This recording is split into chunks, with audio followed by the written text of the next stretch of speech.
live.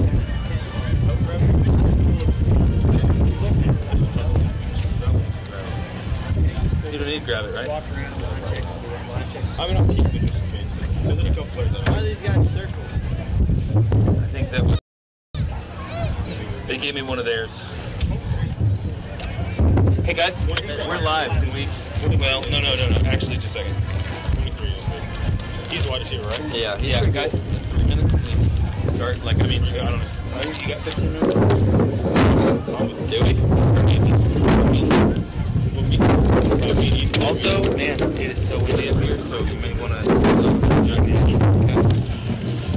the little hand thing. Hey, where's Randy Barnhill?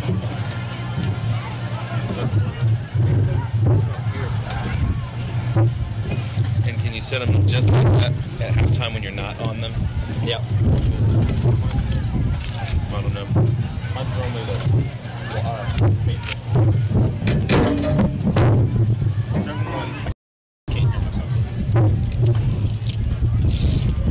This is yours, David.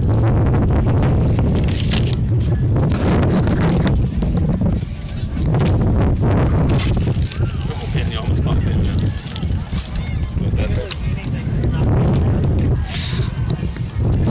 Up to and including This chair, I'll scoop this chair back. Close the chair. no joke. Yeah, I think our camera's okay, but everything else I'm worried about.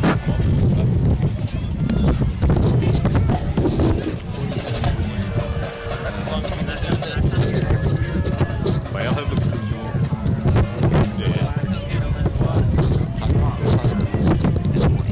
This is our second time around. We could do like seating predictions After maybe. this year, all of our comments. We can talk about like conference game predictions. Although what are the games? I like Third Grove, they fixed it up. Like that was a lot better this year. Third Grove, I think. Yeah, Gentry's we sometimes just on the Rails like this call. Yeah, we're just down on the front. We've been on there, we're down in the stand. Stuck with the computer up here, or the camera up there, and then, yeah, it's nuts. Probably shouldn't say Gravette. In our under our tent last year, we did Jay. I was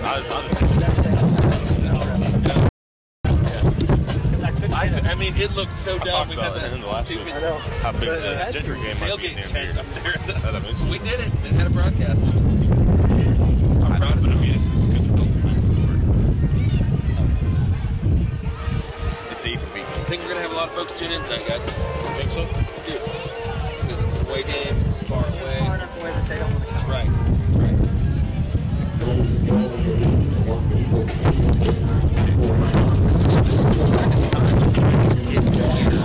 When I'm in Huntsville, like I will drive. We want to welcome you if you're tuning in live to Lion Letterman GHSTV broadcast of this 1-4A matchup between Gravette and the Huntsville Eagles. My name is David O'Brien. I'm your play-by-play announcer tonight. Joining me, John Kaiser. Mr. Kaiser is with us tonight doing the commentary. So we got about 14 minutes until kickoff, so we're going to take a few moments. We're going to preview tonight's game, talk a little bit about the other matchups in the 1-4A before we start breaking down the possible seeding predictions. John, what do you see happening tonight with our Gravette Lions coming in to play the Huntsville Eagles here in Huntsville, Arkansas? Well, you think it's going to be an easy victory tonight, but honestly, I don't think it will be. I think it's still going to be a pretty good victory. But I've seen on scores on film, Huntsville seems to play a little bit better at home, and Gravette coming off of last year as well.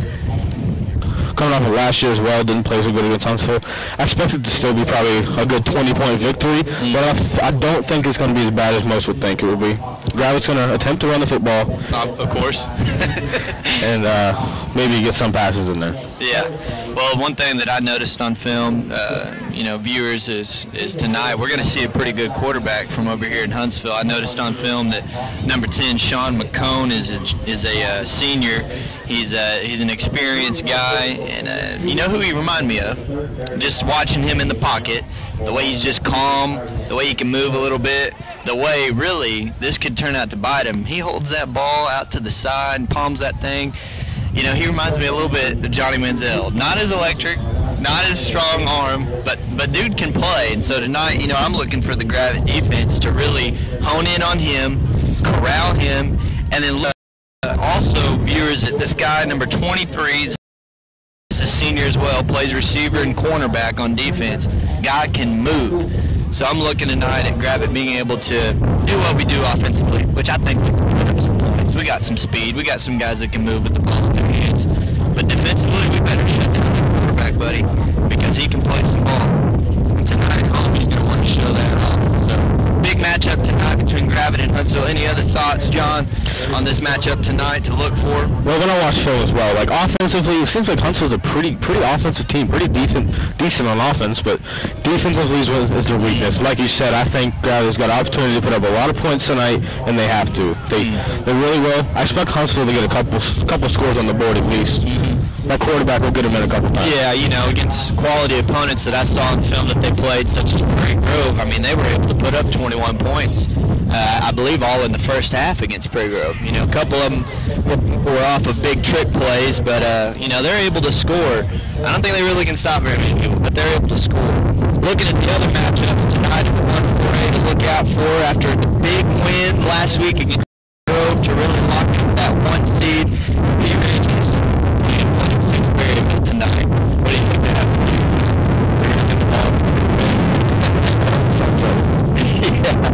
Yeah, I don't think that's going to take much to be variable tonight. That's the 1 versus the 8. It's a decent matchup here. A 4-3 Ginger team is going to go over to Prairie Grove, coming off their first conference loss in like 3 years. Prairie Grove's first conference loss in 3 years, and Gentry rolls into town with Dew Falconberry. What do you think happens there, John? I think Prairie Grove wins bigly, but I do think Dew Falconberry will make some plays and make it a little interesting. But I think at the end, this Prairie Grove is going to play with it. I don't see very many games where Falconberry doesn't make plays. That dude's been doing it for 3 years in this conference. But yeah, I think that could end up being, that could be maybe a little bit surprising. Prairie Grove might kind of have a little bit of a, you know, sitting on, you know, they're upset over their loss to Pea Ridge. You know, they honestly, if you were tuned in last week to that Pea Ridge Prairie Grove game, I know at the end I started watching the live stream, Prairie Grove's live stream. Prairie Grove was moving down the field with like 25 seconds left, and they fumbled the ball. I mean, they could have taken the lead. Excellent, incredible game, but looks like Pea Ridge has got that 1, Prairie Grove's got that 2. And then next, a 3-4 Lincoln team that is improving week to week. Honestly, since Gravette smoked them like by 40-something points, Lincoln is improving week to week, and they go over to Shiloh Christian tonight. What do you see happening there, Lincoln and Shiloh Christian? You know, Lincoln's been playing playoff football. Ever since they got smacked by us, they put up 32 against, I think, Pea Ridge. Then they put up 39 against Berryville. Then I think 35 last week. They've been playing playoff football, and I expect the game to be a lot closer than people would expect. And if so, Gravette might look at that and say Shiloh's not as good, but I say Lincoln's just improving that much. And just a tiny bit down the road from that, Lincoln plays Gentry next week, and that could be for the 5th seed. Very well likely for the last playoff spot in the 1-4A, and that brings us up to, you know, the last, well, we're going to stop real quick for the national anthem to be played, folks.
That brings us up to the last point, John, and that is this. You know, we're really, you see this every year, but in the last 3 weeks, you really start to see playoff seeding start to come into play. And next week, now we don't want to look past this till tonight. They're not going to make the playoffs. They have nothing to lose, and that can be scary. When the team comes in, they have nothing to lose. They know we're not going to playoffs. We've lost too many conference games. But Gravette cannot look ahead to next week at home against Shiloh Christian for possibly a spot at getting the 3 seed. And then Gravette fans, that means if we win that game, if Gravette beats Shiloh next week, they could be hosting a playoff game with the 3 seed. So that is huge. That's vital. And then those types of things are happening all across the state tonight in 4A play. Another game that you should look out for is this. Tonight, the 3 seed and the 4 seed are on the line in the 2-4A, which is in about, central to southeast Arkansas. And the loser of the Stuttgart-West Helena game tonight, or the winner, determines the 3 and the 4 seed probably, most likely in that conference. So fans, if you're on Twitter, check out AR Preps and look out for that game as well. But what do you see happening, or what are some interesting other games that maybe we should be looking out for in terms of playoff seeding the last 3 weeks of the season, John? I think maybe just, especially in the 4A1, like I said before, Lincoln and Gentry is coming up next week, and that's got huge implications on the playoffs. If Gentry loses that game, they play Gravette the next week, and that could end up putting Gentry out of the playoffs. But if they win that game, that would secure them a spot into the playoffs. Right. And if Lincoln wins that, it would do the same for them. It would secure them the 5th seed, and they would be going to the playoffs. So that's huge for the 4A1. But honestly, just maybe look for some upsets as well in the 4A1 or in the 4A2. Mm-hmm. Yeah, fans, about 6 minutes left until kickoff tonight. This is the time of the year where it's do or die. I saw a tweet the other day that said that most high school seniors in the state of Arkansas have 3 guaranteed football games to play where they strap on the pads, cinch up the chin strap, and get to go. 3 more guaranteed football games. It's really good to know that, for the most part, we're probably going to the playoffs unless something crazy happens the next 3 weeks, which I don't see happening. But, you can't be looking too far ahead. These seniors for Gravette tonight, they got to come out and say, man, we are going to go hard the next 3 weeks. We're going to lead this team. This is a team that went to the playoffs last year, went and beat a Pocahontas team that was a 2 seed out of their conference on the road. So they need to go as hard as they can over the next 3 weeks. 5 minutes left to go. One last thing I'd really like to touch on is this. A couple of player updates for our Gravette Lions. If you're tuning into the Lion Letterman broadcast of this 1-4A matchup between the Huntsville Eagles and the Gravette Lions, there's a couple more updates we'd like to give you. Tonight, maybe you're used to seeing this little guy running around the field, number 23, Brady Mormon. Unfortunately, you won't be seeing him out on the field tonight with pads on, dressed up, ready to go. Unfortunately, he has endured a slight tear of his MCL, I believe, and so he's going to be out for tonight's matchup. Look for him to be back in the next 2 to 3 weeks for sure, so keep him in your thoughts. But Brady's a big-time player that we desperately need on the field, but I don't think. And then another thing to look out for is Bailey Soule, number 45. You guys have been watching him play the last 3 years.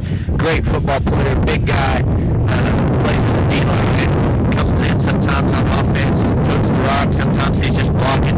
But he got an offer from the D2 school earlier this week from Henderson State in Arkadelphia, Arkansas. Big-time offer for Bailey Soule. I think he's going to get a couple more before the season's over. What do you think about Bailey? Man, he has been a key factor in the Gravette defense for years.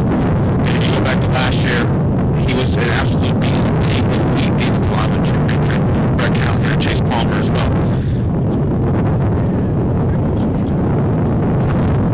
And also, Bailey Soule has been such a huge part in that defense. Any game, every single game, no matter blowout or not, you see him making plays. You see him getting into the backfield. You see him forcing fumbles, getting sacks. As of right now, he has 6 sacks on the season, I believe 17 quarterback hurries. Wow, that's impressive. Another guy to be looking out for, and I try not to say this biasly.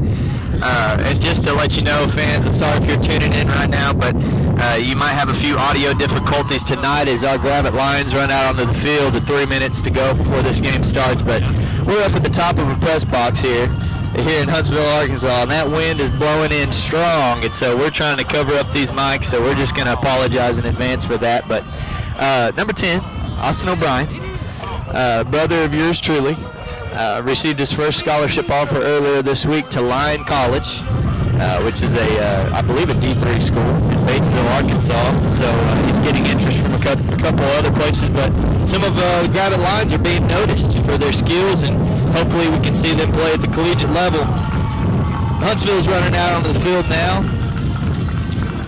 and we're about 2.5 minutes to go till this 1-4-8 matchup takes place tonight.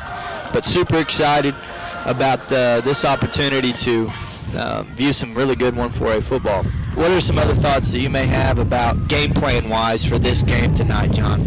We got to make sure they don't overlook it too much as well. And you know, Gravette runs the ball well. And last week, I honestly think Berryville did a pretty good job with containing that a little bit. But I believe against Huntsville, they're going to try to explode that a little bit. And also, I'd like to bring up Tajay White had a pretty nice day last week, passing the ball as well. Not completing every single one, but almost all of his passes were right where it needed to be. And I expect against the Huntsville team, if they get up pretty decent size, that they will really try to get that passing game going, especially heading into that Shiloh week and heading into the final weeks going into the postseason. You know, I'm a firm believer in two things in terms of winning football games, especially late in the year. If you can run the ball effectively, and if you can stop the run effectively, especially late in the season when guys' bodies are tired and they don't want to tackle, I think you can win some football games. Chris Childress and our Gravette Lions are lined up, ready to kick. To start off the first quarter, Huntsville is elected to receive, so we're going to see number 10, Sean McCone, out on the field, leading the Huntsville Eagles. It's a good kickoff. And he drops the ball into the end zone. That's going to be a touchback for Chris Childress. It's a good kick. So we're going to see Gravette's defense out on the field, start the game. Looks like our guys are, you know, they look like they're ready to go. They look like they're amped up, ready to go, not overlooking these guys. But Huntsville's lining up. Basically twins on both sides, stacked up. Look for some pop passes here, some crossing routes. And right off the bat, Gravette gets called for the offsides. Huntsville goes with the hard count. You know, that's something that they're going to do all game. Is from what I've seen on film, is he'll give a hard count. He'll look to the sideline, kind of checking, looking to see what coverage we're in. But you know, and that's the thing, kind of Gravette does too, though. Mm-hmm. Well, Huntsville's going to line up in the same formation, a stack formation. Cone's going to take the snap. He's going to keep it. Breaks a few tackles, but Chris Childress and Mason Dagley and Seth Spencer, number 72, look to have him on the ground for a pickup of about 5. Now, I'll tell you what, from up here, I can just hear, it's so distinctive up here. That's true. So it's going to bring up a 2nd and 2. Huntsville's going to line up in the I formation. I think they're going to quarterback sneak it. Yep. Looks like it's going to be enough for the first down. About every time I've seen on film that McCone lines up under center, they always quarterback sneak out of that formation. I haven't seen them run any other type of play, but they're lining up pretty quick. And if you notice something from last year, if you watch Gravette football, Huntsville was a triple option team. They were full triple option, and this year they went full spread. Yep, right. So they're going to line up with quads up at the top of your screen. Look to see maybe like a pop or a bubble to the top. And remember, Huntsville was a playoff team last year. Mm-hmm. They're going to throw a pop out to number 21, Cyrus Crow. I think Huntsville's going to be called for a hold. Looked like Gunnar Berger was being held. What initially was about a 5-yard pickup, is probably going to be called back for holding. And that's something Huntsville probably doesn't want to do tonight, is get behind the chains. They're going to look for the call now to see. It's a legal formation, so Huntsville didn't have enough men on the line of scrimmage. So one of those receivers out there thought he was on the line, and he wasn't. 10 minutes and 51 seconds to go. If you're just now joining us, Huntsville The Huntsville Eagles have the ball at the 25-yard line, bringing up a 1st and 15 after a legal formation call. Trips to the bottom of your screen. McCone lines up. He's going to check to the sideline after giving the hard count. Huntsville's coaches are going to signal in a play.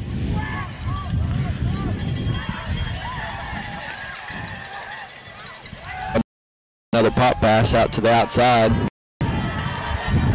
Ball's on the field. Colton Grimes picks it up. So Gravette forces a fumble there on a pop pass. And Colton Grimes, I think that's his 2nd or 3rd fumble recovery on the season there. And he had a pick last year if you tuned in. It was late in the 4th quarter, so maybe you weren't here. But he had one and actually returned it about 45 yards. Yeah. So that's a second turnover in 2 days. Or 2 weeks, my bad. Yeah, 2 weeks.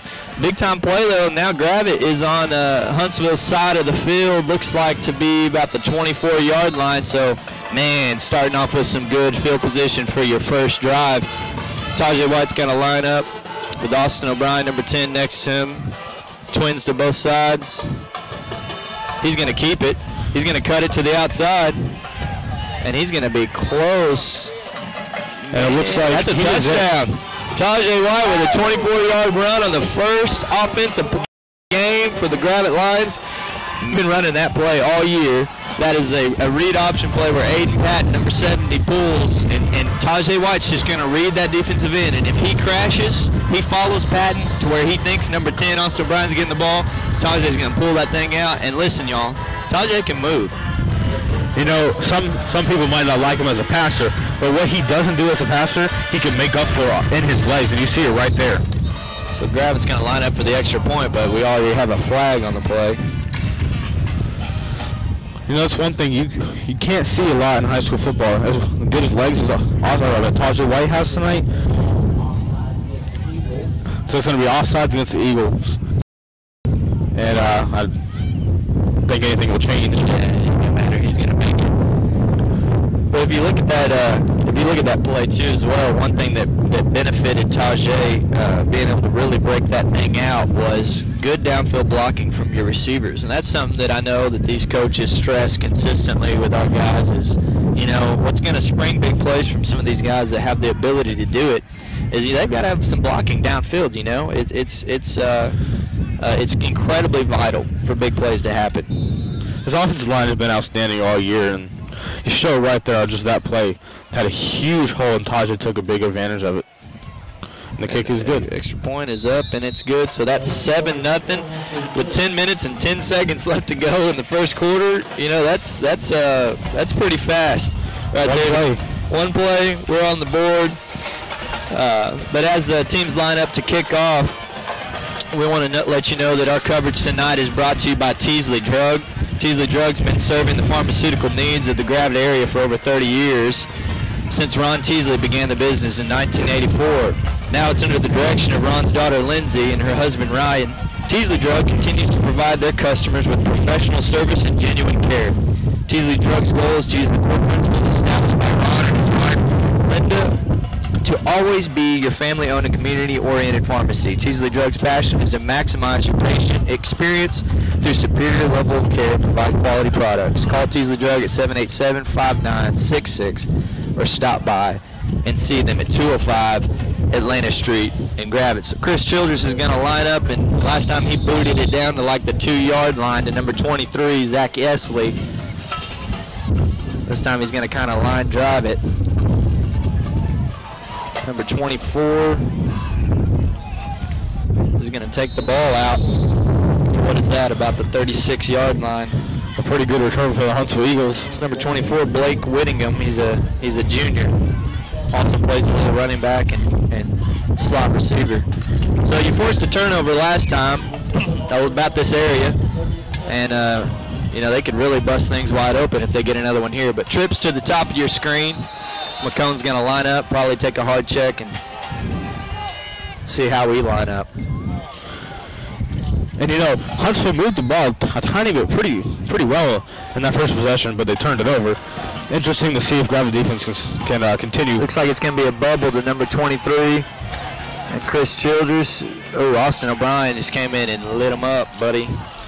That's number 23, Zach Elsey. He's a guy that they're going to consistently try to throw the ball to all night. Looks like our guys are fired up, ready to play, buddy. I love it whenever they come into a game where, you know, typically everybody is picking Gravette to win this game. They still got to come out with some passion, with some fire. You know, sometimes you really see this Gravette team how good they could be, and we're going to line up in that twin stack formation. He's going to look at 23. Ooh, Seth Spencer with the sack on the play. Great play by a senior right there, Seth Spencer. These boys are fired up, man. And, you know, we brought up Bayless was about the defensive line earlier, but we were forgetting a couple guys on there. Seth Spencer can play ball, and one thing that a lot of people don't notice is he's playing both ways, and that can be a tough deal for a lineman. But that's going to bring up about a 3rd and about 16. It looks like Huntsville's going to line up once again with quads. The last time that they did this, they got a legal formation called. But look at 23, Zach Elsey cutting across the middle of your screen. It's going to be a rollout. Colton Grimes is going to force him out of bounds at the 40-yard line. Wonder if Huntsville's going to go for it here. If they're going to punt it away. I'd assume they'd punt it away on about 4th and 8. Well, you know, they have nothing to play for. Why not? And it looks like they will be going for it. They could very well. No, they're going to scoot him back. One thing to notice tonight is number 14, Logan Rachel's returning punts. Norman, number 23, Brady Mormon back there, but they kind of do a rugby punt, and it's over Logan's head. That's going to roll to about the 5-yard line. A good solid punt. So last time Gravette had a very, very short field. This time they're going to have a very, very long field to go. So they've got about 95 yards to go here with about 8.5 minutes to go in this first quarter. Your Gravette Lions, if you're just now tuning in, are up 7-0 in this 1-4A conference game between the Gravette Lions and the Huntsville Eagles. What do you see happening here on this first play, John? I believe they're going to try to run the ball. First play, Austin Bryan gets the carry here. We try to break out a 95-yarder Navy. That would be cool, man. It would be pretty cool. But I expect them to run the ball. And they're in that I formation. Normally that means they will be running it. Tajay's under center. He's going to send Derek Cravens in motion here. And they will be. It's going to be a toss sweep to Austin O'Brien. He's going to make a guy miss. He's going to cut back. He's going to cut all the way back and almost break the whole thing out. Wow. Well, that brings up about did he get a first down there? Or he might be short by 1 yard. So that's going to bring up 2nd and about 1. I believe he would have got past that one man. He probably would have been gone. He might have been gone. Well, Gravette's going to line up in a pro formation with 2 tights, 2 receivers, and Austin O'Brien in the backfield. Tajay's going to take the snap and do a quarterback draw, pick up the first down. And Gravette's offensive line clearly looks like they are much bigger than Huntsville's defensive line, don't they? Oh yeah, and they're showing it. They're pushing off the line like nothing. So it's going to bring up a first down from the 21-yard line. So we started at 5, already picked up about 15 yards. Gravette's going to line up with Logan Rachel at tight end and Daniel Huntsman. Can be a keeper by Tajay White on the read. He's going to pick up about 6 yards there. What'd you see there, John? There was just another big hole off the middle, another big offensive line play. They just opened it up and opened up the Red Sea there, and Tajay took advantage of it. But I expected all game. It is a clear differential of what line is bigger. Now Tajay and the Gravette Lions are going to line up with nobody in the backfield but him. 5 wide. He's going to send Austin O'Brien in motion and Derek Cravens in motion, so that's going to be a penalty.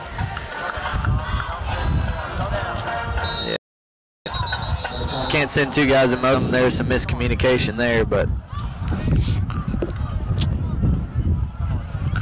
And you know it's going to bring up probably about a 2nd and 8 here, and I wonder if maybe a pass is thrown in right here. But when they're running the ball so well, I want to give some credit to Derek Cravens over the last 2 weeks. You know, since Brady went down with his injury against P Ridge, Derek's had to fill in both on that slot receiver position for Brady, but also he's playing cornerback, and that moves Austin O'Brien to safety. And he's done well. He's played well. You know, that right there might have just been a lack of experience showing itself right there. But Tajay's going to keep the ball. He's going right up the middle of the field, and he might outrun everybody. I don't believe he will, though. He's going to be brought down by 23. That's Zach Elsey. I'm telling you, I told you before the pregame, that dude can move. Tajay had to step on him, and he caught him. At the end of that, Huntsville came up with the ball, but I believe Tajay was down, and they're going to call him down. So that was a run of about 45 yards, and so that's going to bring up a 1st and 10 from the 23-yard line. So right away, the offense for Gravette is moving the football extremely well, and I don't see them going away from the run here. Tajay's going to send Austin O'Brien in motion into the backfield. And he's going to hand it to him. And Austin's going to break it outside and just barely get tripped up, man. That was close right there. Brings up a gain of about 5. Another one of them plays where it's kind of like a shoelace tackle. If he makes that man miss, he's gone. Oh, yeah. Yeah. 6 minutes and 10 seconds left to go here in this first quarter. Your Gravette Lions are leading 7-0. Lining up here with a 2nd and 6 from the Huntsville 19. Tajay's going to be under center. It's kind of in a strong formation. He's going to send Huntsman in motion. It's going to be a power play up the middle to Austin O'Brien. He's going to drag a wimpy tackler across the 1st down marker. It's a good run right there. It is a very good run. And that's one of them offensive line. I mean, those are plays you really got to give credit to the offensive line. Because it seemed like he got a good 5 yards before he was even touched. And when you go up the middle, most of the time you get touched right away. That's true. So Gravette's going to line up here and shotgun with Huntsman and O'Brien in the backfield with Tajay. A little counterplay to O'Brien. He's going to pick up about 7.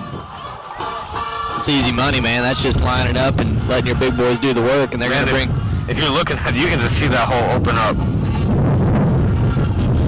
We're going to bring in a different formation here. Number 55, Ken Teichman. Number 45, Bailey Soulay checking into the ball game to be lead blockers for either Tajay or Austin O'Brien, number 2. They're going to hand it off to O'Brien. He's going to hit a guy. He's going to be across that 1st down marker, I believe, but it's short of the end zone. And if you remember back in Prairie Grove, they called it the 18-wheeler package, but unfortunately that is not what it was called. It was called the monster package. The monster package. But I mean, I like 18-wheeler. So there's the monster package again with a 1st and goal. They're going to hand it again to O'Brien, and he's in the end zone. That's going to bring up 13-0.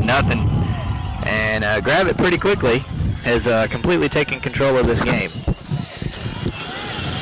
So if you tuned in before, we talked about this. Huntsville can either come in and play like they have nothing to lose, or they're already going to lose, one of the two.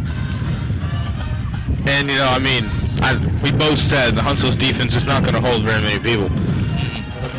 Their course of action is to score points. Oh, yeah. And their offense has not scored any points, so kind of puts them in a hole here. So here's the extra point. Chris has got it up and good, and that's 14-0 with 4 minutes and 47 seconds to go here in this 1-4A matchup. Gravette is on top, 14-0. As the fight song plays, I want to let you know that tonight's broadcast is brought to you by H&K Heating and Air. They've been providing top-notch heating and air service to Northwest Arkansas since 1999. When your home gets uncomfortable, be sure and call your comfort specialist, H&K Heating and Air. Specializing in today's technologically advanced heating and air systems, H&K is ready to become the call you make during emergencies for maintenance and installation. You can contact H&K at 479-366-1691, and you can also check them out on Facebook. Just search H&K Heating and Air. Once again, that's H&K Heating and Air. Broadcast of the Lion Letterman GHSTV broadcast of the 2017 football season. Contact H&K 479-366-1691. It's been lined up to kick off again, man. It seems like it's happened so quick, but Chris Childress is ready to kick off. 4 minutes and 47 seconds to go, up 14-0. Third kickoff of the first quarter alone. That's a good one, too. It's in the end zone. Somebody needs to contact that guy and say, hey, come kick for us. Very well could end up doing that. I wouldn't be surprised if he has. I'm pretty certain he's had some visits before, but... Yeah, he's another guy that's getting looked at to do that, and he's a good kid, good athlete. Extremely athletic kid. So Huntsville's going to line up in 5 wide. Zach Eastley, 23. Look at him in the closest to the line of scrimmage in the slot. Closest to the line, I'm sorry, in the slot. McCone's going to look to the sideline. Yep. Quick throw. They like to do that. Just catch and throw. You know, and if you're going to play off, that's what they're going to do. And Eastley's one of those guys, 23, that I think against anybody in this conference, he catches the ball. I've seen it on film. He could make one guy miss and be gone. He's that fast. I mean, he is a good player. He's one of the top targets for Huntsville, no question about it. A guy you really got to key on. Mason Dagg would be on him right now. Huntsville's going quick. They're going to check to the sideline again with McCone in the backfield. He's going to check to the sideline. It's going to be a read option play, and he's going to hand it off. That's number 21, Cyrus Crow. He's a sophomore playing running back there, and he's going to pick up a first to pick up about 5. And Kenton Teigman looks like he came up limping there a little bit. Huntsville, they can move the ball decently well. Like we said before, they have a pretty good offense. It's just the fact that they're not getting on the board that's really hurting Huntsville right now. So we're going to line up in 5 wide again. Number 23, you can see him at the bottom of your screen. Third from the outside here in the slot. Dagley shadowing him. Cone's going to keep the ball here. And he's going to be wrapped up by Seth Spencer about the line of scrimmage. He's having a good game, ain't he? He is. He had a very good game. If you were at the game last week against Berryville, Seth Spencer, he got Player of the Week, State Farm Player of the Week. That guy, offensively, defensively, he just played a heck of a ball game against Berryville last week. You know, he's been a heck of a defensive lineman all season long. He was a kind of a surprise to me. I didn't even know he was going to be starting for the defensive line until week 1. And he's just been playing absolutely fantastic. Cone's going to take the snap at the trips at the top of the screen. He's going to look at getting sacked here. Oh, almost. Well, Seth had him wrapped up, and Colton Grimes had to chase him down. Still going to be a loss of about 4 there, but man, Seth Spencer almost had a second sack of the game right there, buddy. I mean, he must have been hearing us up here talking about him. Yeah, he kind of spun him around, but we told you before the game started, folks. Number 10, Sean McComb for Huntsville, is a good football player. He can play ball. 2 minutes and 41 seconds left. He went out of bounds, so that's going to stop the clock, and that's bringing up a third and looks to be about 16 or 17. Trips at the bottom of the screen. Gunnerberg comes off the edge. It's going to be a screen. And he spins out of it. Got to stay with their receivers because McComb can take off right here or throw it. He's going to throw it downfield, and it's short of 23. Zach Easley, he's always looking for him, but there's a flag on the field. I'll tell you what, that's good awareness by the Gravette defense. They got to see on film that he always does that, and then he finds someone downfield. They stay at home, and they continue to cover their players. He's really good at scrambling. And the penalty was a legal man downfield on the Huntsville Eagles, but it will be declined and will most likely force a Huntsville punt. You know, one thing about a quarterback punting the ball, you always got to be aware. Respect it. Oh yeah. Oh yeah. Same thing with Kirby last year. Teams always had the respect that he could throw the ball at any moment. I would not be surprised if tonight they tried something. Well, he's going to get that punt off right there. Logan Rachel might be able to field this cleanly. Except he gets tackled about the 40-yard line. So 2 minutes started off with a fumble, forced fumble. Colton Grimes recovered the ball. Gravette took its first possession about 24 yards. Tajay White scooted in for a touchdown. Then the next drive, Sean McComb punted the ball down to about the 5, and Gravette went 95 yards before Austin O'Brien had a 2-yard rushing touchdown. And now we're going to kind of start where you normally kind of close to start. It's the 40-yard line, so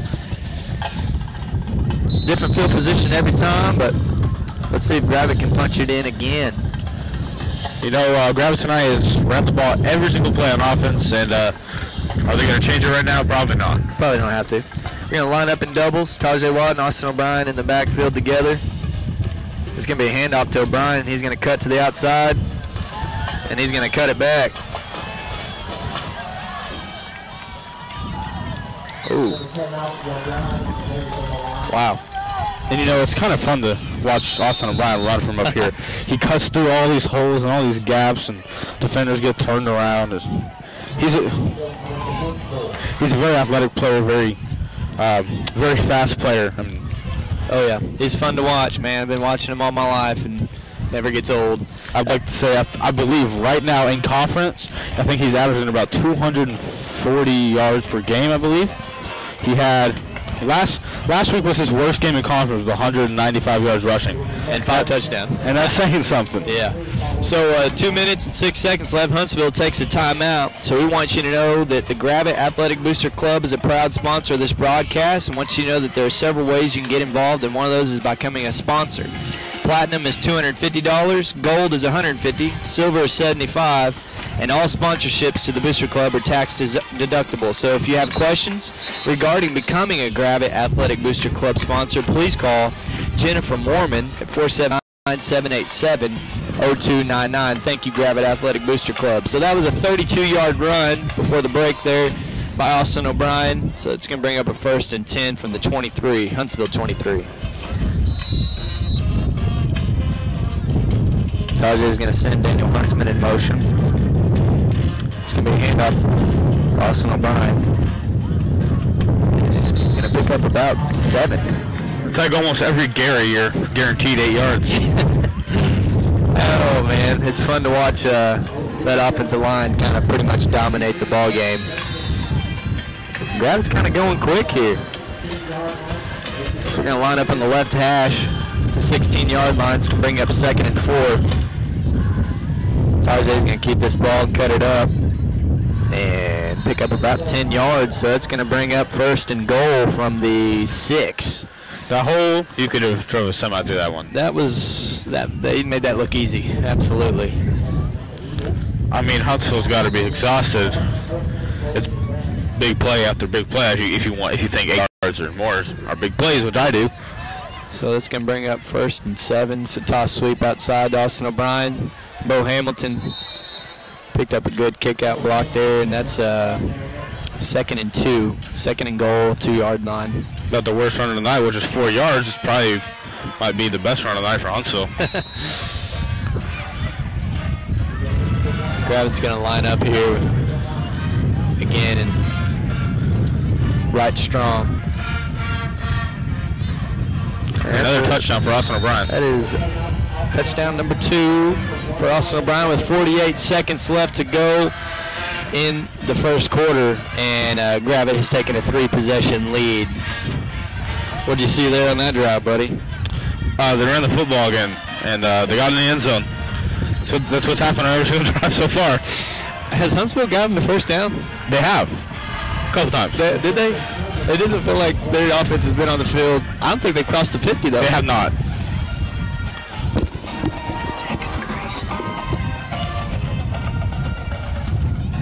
Chris Childress is going to line up and get another extra point up on the board. So Gravette fans, that is another touchdown for the Gravette Lions with 48 seconds left to go. It's 21-0, and Gravette has busted this thing wide open. This broadcast tonight is brought to you by KD Photography. It's a first-year sponsor for Lion Letterman. Owner Kim Durham has a completely laid-back and relaxed style and loves to have fun with clients. She believes that your session should be fun and spontaneous. You can check out her portfolio by visiting her website, www.iloveherkd.com, or you can give her a call or a text at 479-366-2476, or follow her on social media by searching KD Photography. Thank you, Kim Durham. Thank you, KD Photography, for being a sponsor of tonight's broadcast of this 1-4A matchup between the Gravette Lions and the Huntsville Eagles.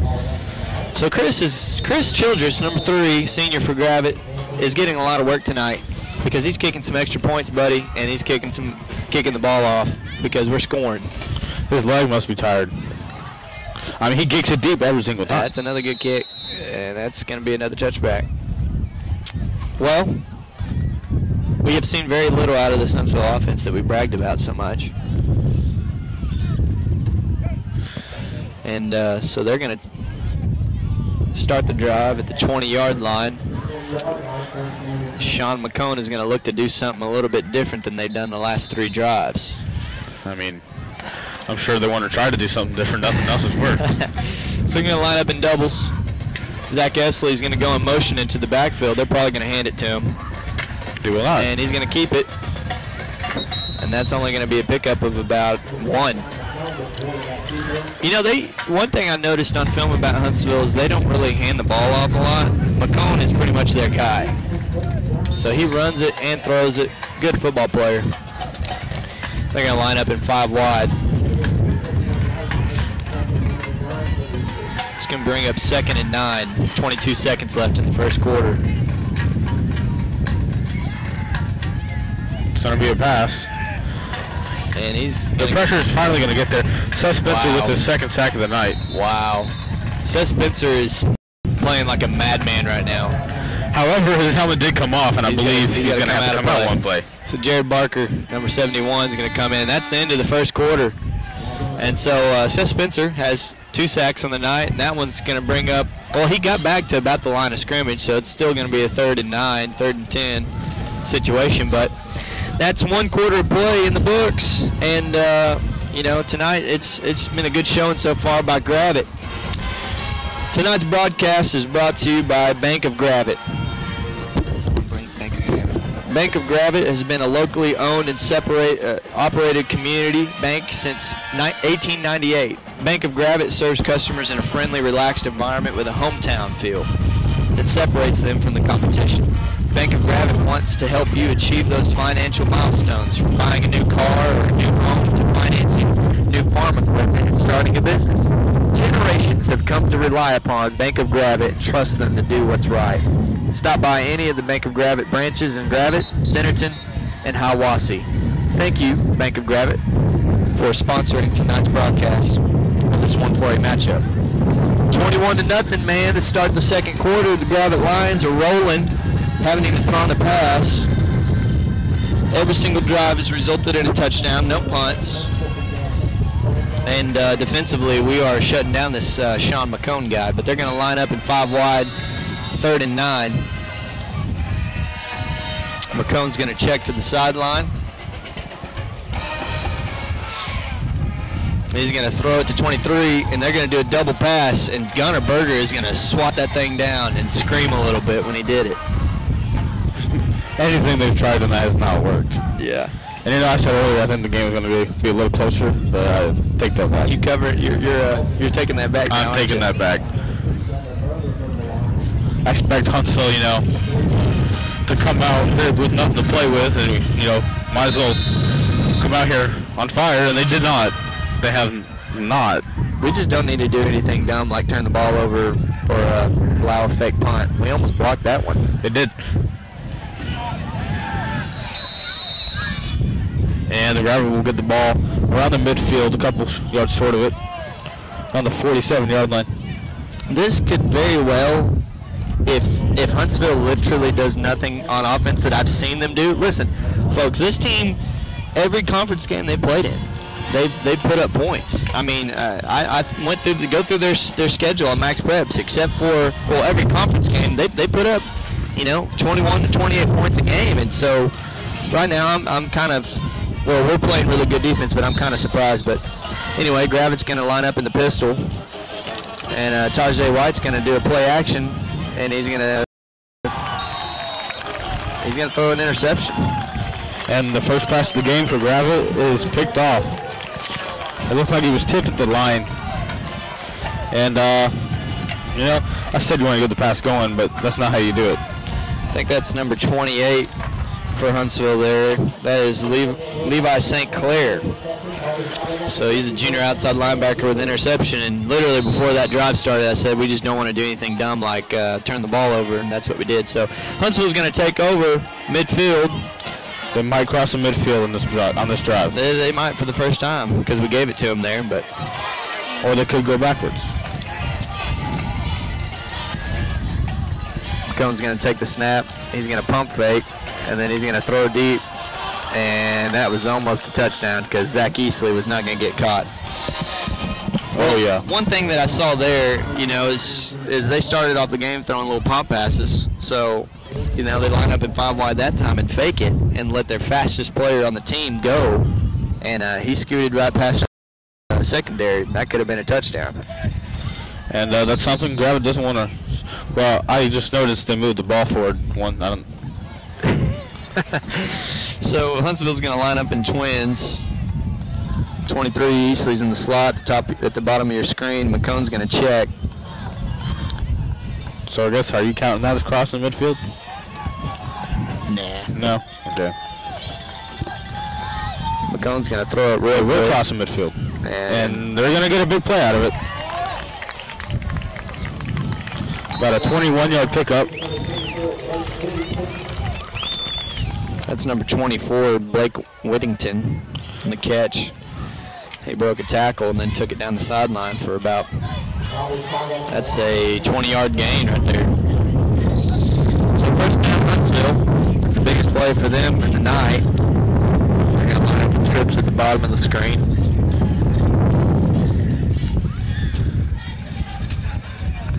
You know, Gravette tonight can't let Huntsville get back in this football game. No, not at all. McCone's going to check to the sideline.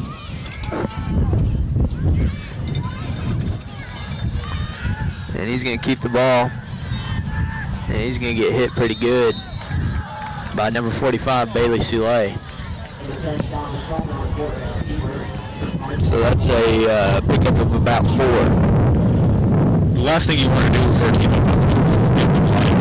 You're already up by 3 scores. Don't let them get back in the football game. You let a team back in the football game, they can give them momentum. And we've mentioned all throughout the year, momentum in high school. Huntsville's going to line up in 5 wide. McCone is looking to throw the ball downfield. And it's out of the back of the end zone. Good coverage there by Mason Dagley. That's a sophomore, number 11. He's kind of been thrust into action through some injuries and things like that, but He's really stepped up. It's good coverage there. McCone was looking to throw the ball to Blake Whittingham. That's going to bring up 3rd down and 7 from Gravette's 26-yard line. McCone's got trips at the bottom of the screen. This is a big 3rd down in this game. Yes, it is. McCone's going to look to throw the ball outside, number 11. He's going to get some blocks. He's going to get the 1st down. Yep. This is number 11, Tyler Welch. She's a junior. Just another one of those pop passes. Yep. And you know, if Gravette's going to play cornerbacks 7 or 8 yards, I mean, any team that I've seen Huntsville play and does that defensively, that's what they're going to try to do. Is they're going to try to get the ball outside on those pop passes, and they pretty much view it as just another run. You know what I mean? So 10 minutes and 10 seconds to go. McCone's got twins on both sides from the 16-yard line. He's going to be a play action. He's going to throw a touchdown to number 23, Zach Elsey.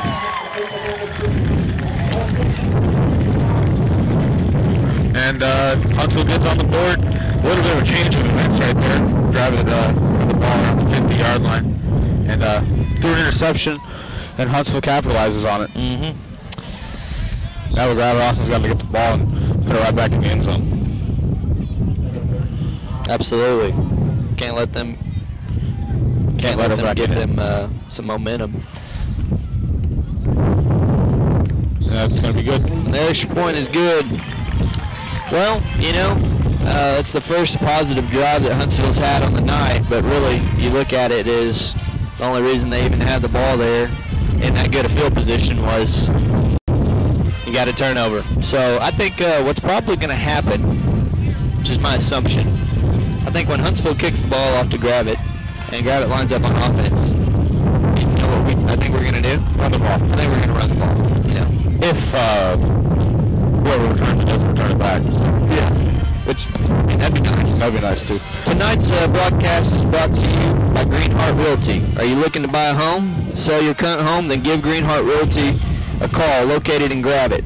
At Greenheart Realty, we want to have a compassion for our neighbors. With this in mind, a part of every home sale or purchase is donated to a need in our community as part of our pay it forward mindset. So call Greenheart Realty today, 479-787-6400. Once again, that's Greenheart Realty. Call them today at 479-787-6400. Thank you, Greenheart Realty, for being a sponsor of the Lion Letterman broadcast of Gravette football. So, Huntsville's going to line up at the 40 and kick the ball off with 9 minutes and 59 seconds to go in the second quarter. Our Gravette Lions are leading 21-7. And it's Logan Rachel back to return the kick. He's going to get it at the 5-yard line. He's going to get wrapped up pretty quickly. Looks like the drive is going to start at about the 19. So it's a return of about 18, 19 yards. So I think Gravette might line up and do what we did for a whole quarter, and that is run the ball and run it really effectively. I'll tell you what, I come out in these games and say they should do a passing game, but when I see the running game working so well, It's hard to go away from it. it is. Tajay's going to line up with Austin O'Brien in the backfield, and he's going to hand it off to him, and Austin's going to make a cut up and get flipped over after a pickup of about 6. And a down Lion. Look at Daniel Huntsman, the A. Well, that's going to bring up an injury timeout, as Daniel Huntsman is going to be attended to by Coach K. Arvest Bank in Gravette is a proud sponsor of Lion Letterman. The branch is located on Highway 59 South, half a mile south of Main Street in Gravette. Arvest has served the financial needs of customers for more than 50 years. Today, that's true in more than 120 communities. Arvest operates 16 locally managed, community-oriented banks, each with its own local president, board of directors, and management team. This commitment to our banks being led at the local level is unusual for a bank the size of Arvest, but we believe it is one of the values that makes Arvest unique. Whether customers are shopping for mortgages, credit cards, personal loans, home equity, or checking and savings accounts, they know they'll get local service at Arvest from our neighbors that they know and trust. So call the Gravette branch of Arvest today at 479-271-1253. Once again, that's Arvest Bank of Gravette supporting the Lion Letterman broadcast. Call them at 479-271-1253. So Daniel Huntsman's being helped off the field there. Did you see what possibly happened? I mean, I couldn't really say. I was watching Austin on the play, so it looks like something with his leg, and looks like he didn't need too much help to get off the field. Hopefully he's been back in a couple series. So Gravette's going to line up here. Colton Grimes comes in for Daniel Huntsman in the backfield. They're going to kind of be in a pistol set. He's going to hand it off, and O'Brien's going to cut it out, make a guy miss, make a couple more attempts at making people miss. He's going to be tackled by a group, and I think he picked up about another 8 yards there. Good enough for a first down. No flags on the play. I expect them to keep running the football. I mean, why not? It's working every single play. So those chains move, and that's going to bring up a first down from the 39-yard line. And Gravette's going to line up with Colton Grimes and Tajay White in the backfield. Probably going to send O'Brien in motion. Nope. Quarterback sweep. And they got a lot of space out there. Ooh, flag on the play. Tajay's tripped up. It was a nice play by the Eagle defender there. But it's probably going to be called back. Blocking the black. Blocking the back. So I think that's a spot of the foul penalty. Bring the football back about 10 yards. And Gravette goes behind the chains as a running team they've been all year. That's something you probably don't want to see if you're Gravette. Right, unless you can just absolutely dominate and pick up a lot of yardage, you know, running the ball. Big chunks anyways. Or really for any run team in that matter, you don't want to be that far behind the chains, because now you must pick up 20 yards in 3 plays, which is hard to do if you're a complete run team. Tajay's going to line up under center with double tight. They're going to do a quarterback draw again. And he's going to pick up about 6. It's going to bring about 2nd and 13, and it makes this a little bit more manageable, but you wanted to try to pass it again. The last time it was intercepted, but could be in that little bit of a second and long, but they try to do it here. Or maybe just try to run the ball and get closer to the first down. So Tajay's going to line up with 5 wide. 2nd and 14. He's sending O'Brien in motion, and the ball is on the field. That was a pass. That should be an incomplete pass because he threw the ball up in the air. He didn't hand it. And they will say it's an incomplete pass. That is what they're going to say, that it's an incomplete pass. I'm glad that Coach Harrelson ran it on the field and some guys told them, because otherwise they didn't even know. So what are we doing? All right. So that's a really good break. That's why they do that, huh? That's why they toss it up in the air like that. Kind of helps limit the possibility of a fumble. Quick score update. Shiloh is beating Lincoln 13-0 in the second quarter of that game. And a 3rd and 14, and you might see a pass here from Gravette. You will not. Tajay's going to take off and pick up about 3 or 4 on the read option play. So Gravette's going to line up and they're going to punt. And Chris Childress will get back to punt. He's had to kick a lot of balls tonight. Mm-hmm. This kind is not the one that we want, is it? No, it's not.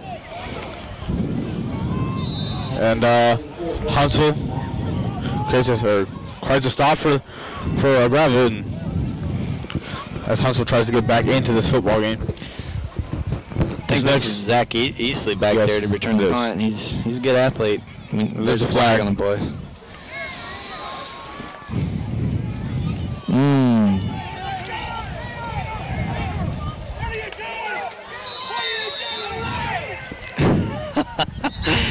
Well, that Huntsville player was about to go up and touch the ball, and his coaches were yelling and screaming at him not to do that. Oh, man, that's funny. High school football is awesome. And the flag ensuing. And Chris Childress is walking back like he's going to have to repunt.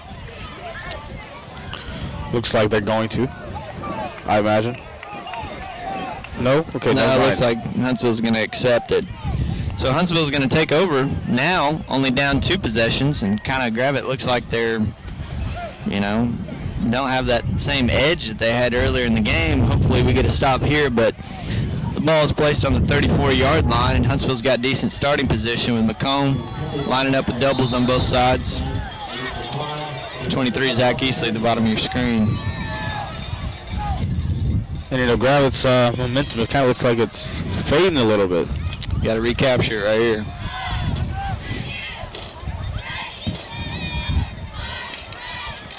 McCone's going to hand the ball off to 28, and he's going to be brought down by Gunnar Berger right there for a loss. That was a big play with the Gravette defense. That's a really good play, man. To put them 5 yards behind the chains. Mm-hmm. That's 28, Levi St. Clair on the carry there, and he got brought down by this guy that's been starting for Gravette on defense for 3 years now, Gunnar Berger, number 2. This is going to bring up 2nd and 15. If you're just now tuning in, we apologize in advance for a little bit of distortion on our microphones, but 7 minutes to go in the second quarter. Gravette is leading 21-7. Huntsville's got the ball. He lines up with trips. And it's going to be a pass. Oh, across the middle, and it's picked off by Austin O'Brien. Intercepted by Austin O'Brien. I thought Chris was about to step in front of that and pick it off, but Austin got that interception. So there's your first turnover forced at the game, or by us, anyways. And so Gravette's going to take over where you see it. And that's just short of the 40, about to say 42-yard line. Mm-hmm. So get back to running the ball. I believe they will. I don't see them going away from it. Even on that 3rd and 14 early, they still ran the football. Mm-hmm. I just think they got so much confidence in it, they won't go away from it. So Tajay's going to line up with O'Brien and run a counter play. And he's going to barely get tripped up, man. Let's pick up about 9. And it looks like they're giving him a favorable spot for Huntsville. I thought he had gotten the first down, but they're about 2 yards short. Yeah. Austin came up not too happy about that. I wouldn't either. But well, that's a 2nd and 3. Trips to the bottom of your screen. You got Logan Rachel, Derek Cravens, and Colton Grimes. Tajay's going to take off, and he's going to cut it outside, break a tackle. He's to the 10, and he's just going to walk out of bounds. Safe decision there for Tajay. It is. Got to keep him healthy. And so that's a first down. That's a pickup of about 25 on the play, and it's going to bring up a 1st and 10 from first and goal from the 8. And just when you might have thought Gravette's momentum was slipping away a little bit, looks like they might take it right back. Yeah, whenever you got superior talent, it makes it a lot easier, don't it? It does. I think Gravette's going to come out here under center. I believe so. But it's going to be a pitch to Austin O'Brien. I think you've watched a few games, haven't you? And that's what it is. He's going to get outside. And he's got to score on it. Colton Grimes gives him the block, and he's in the end zone, runs over a few guys. And that's touchdown number 3 for Austin O'Brien and number 4 for the team. So it's 27-7. As Chris is running out to get another kick up on the board.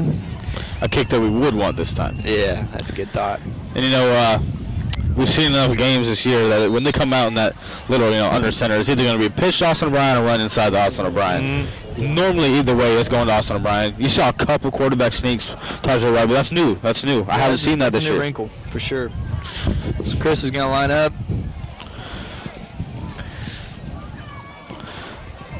Extra point is up, and it's good. It's good. I'd like to bring up something about all 4-1 teams. It seems like every single 4A team, besides maybe like Charlotte Christian, are heavy into the run. Mm-hmm. That's what they do. Yeah. Even P. Ridge with a good quarterback, they still got Drew Wynn back there, and that's what they do. Yeah. But I feel like on the stat sheet, Huntsville looks like a passing team, but they really aren't. Yeah. They do these wide receiver screens that are on paper passes, kind of like how we throw forward to Austin run across. Yeah. It's listed as a pass, but it's basically a run. It's basically a run. So when you look at a stat sheet, it looks like they probably pass it a lot, but it's just a whole bunch of open space running. Builtwell Construction is a proud sponsor of the live stream. Located in Hiwassee, Builtwell Construction has been a longtime supporter of Gravette Public Schools and Gravette High School athletics. Lion Letterman and GHSTV thank them for the support of this production. Thank you, Builtwell Construction. It's 5 minutes and 57 seconds left to go. It's a 3-possession ball game. Gravette is up 28-7. If you're just now tuning in, Gravette's going to kick off, with a pretty substantial lead. But Huntsville's shown that they've got a little fight in them, and they got some guys that can make a few plays, especially their quarterback. So, honestly, whenever I'm playing a team, or you're on a team that has a really good quarterback, you kind of always feel like, there's a shot. So we need to make sure we put the pedal to the metal here. Chris is going to boot this thing. Another into the end zone again. Another bomb.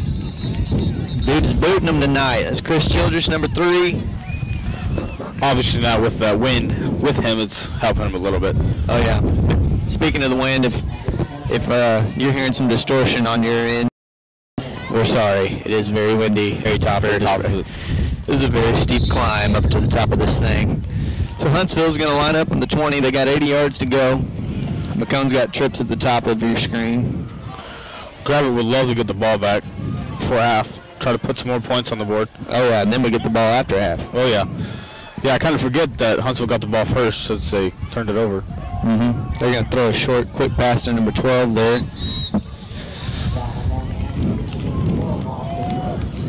Well, now that I say Roach, I think I got to correct myself earlier after saying that was the first turnover created by Gravette.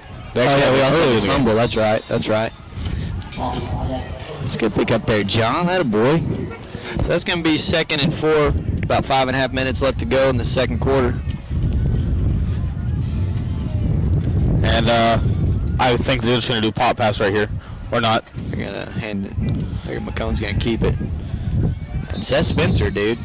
Seth Spencer has had a football game, buddy. He's playing good football. And this is not an easy quarterback to play against. No. He can run the football. He can throw the football. Like I said about the Johnny Manziel thing, he just holds. He does. Yeah, that could come back to bite him. It can. I hope it does too. I hope so too. But he's a heck of an athlete and a good runner. About 4 minutes and 50 seconds left. Huntsville's got 5 wide with a 3rd and 2. I think we knew that quarterback draw was probably coming. That's going to pick up just enough for a first down. Chase Palmer is down on the ground. And he looks like he's hurting.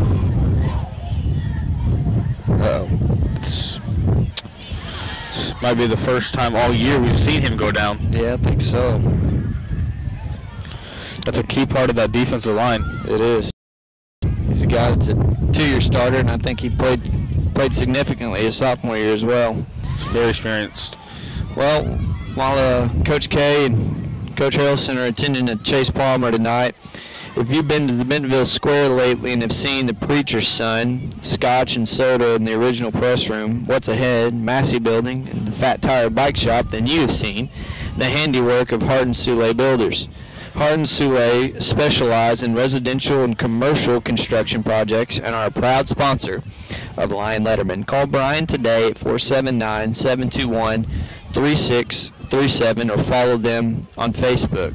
Once again, that's Hardin Soule Construction. Call Brian today at 479-721-3637 or follow them on Facebook. Thank you, Hardin Soule. And the Chase Palmer is going to be helped off the field tonight.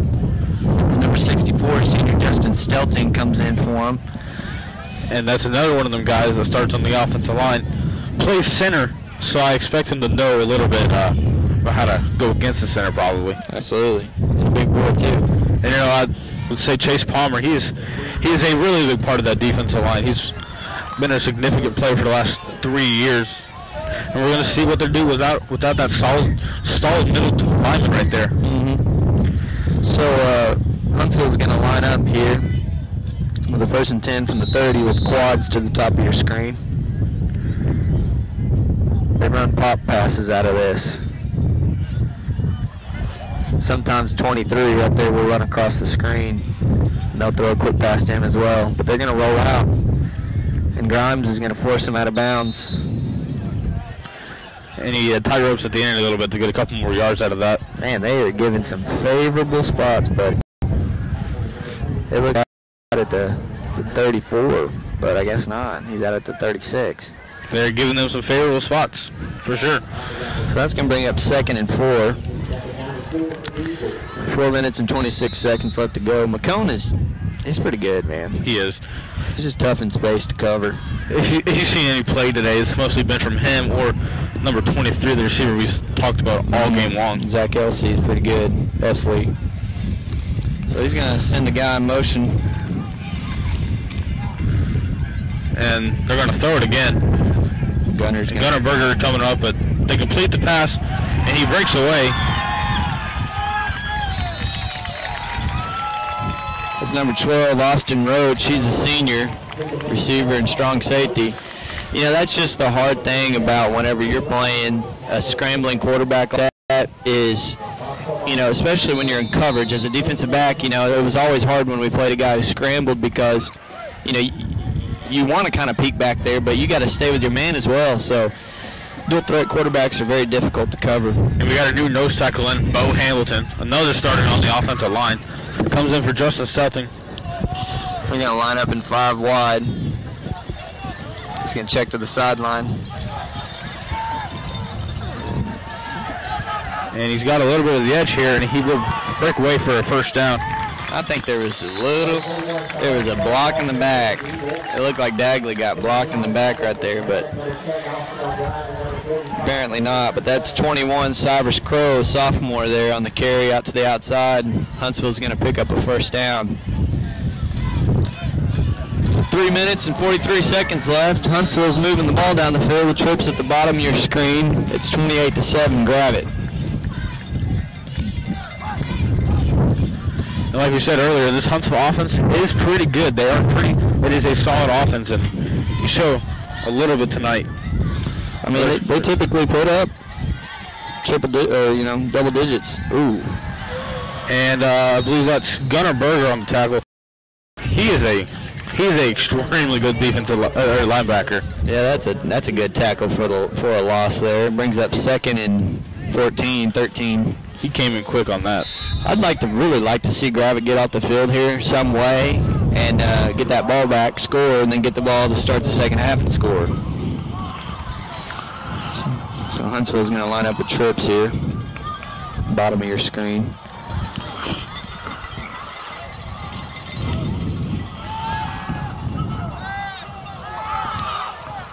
And they're going to complete it across the middle.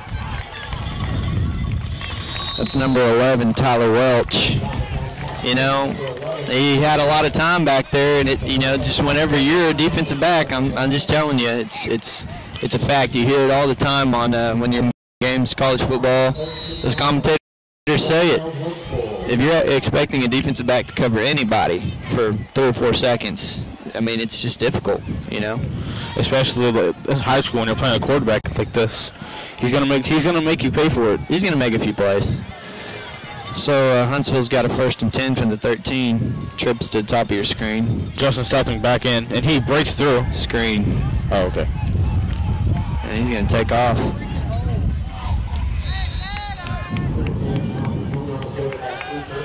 And the quarterback will pick up about 4 or 5 yards. Just another one of those plays that wasn't there, and he made something out of it. We're going to talk about him all game. He's going to be someone that makes plays probably all game long. So don't think his name will not be called, because it will be. Oh yeah, absolutely. Well, they're going to line up 2nd and 7. Quick pass. Ooh, it's tipped. That was a dangerous throw there. I'd like to mention Justin Stelting again was getting through there pretty easily. Well, this could be a big stop. 2 minutes and 7 seconds to go. I have not seen Huntsville kick a field goal on film. That's honest. I don't know how their kicking game is. If they don't do it much, then it's not be the greatest at it. Probably not. 5 wide. Cohen's going to send a guy in motion, but he's going to keep it, and he's tripped up by Kenton Teichman. So Huntsville will most likely go for it. They're not saying anyone else on the field. This is a big play right here. 1 minute and 50 seconds left. And Huntsville's going to call a timeout. They know that if they could potentially get a score here, it's only a 2-possession ball game going into half, and that kind of makes you feel good about your chances, your possibilities. But fans, with 1 minute and 48 seconds left to go until half, our Gravette Lions are leading 28-7. Huntsville, after we come out of the break, has a 4th and 6.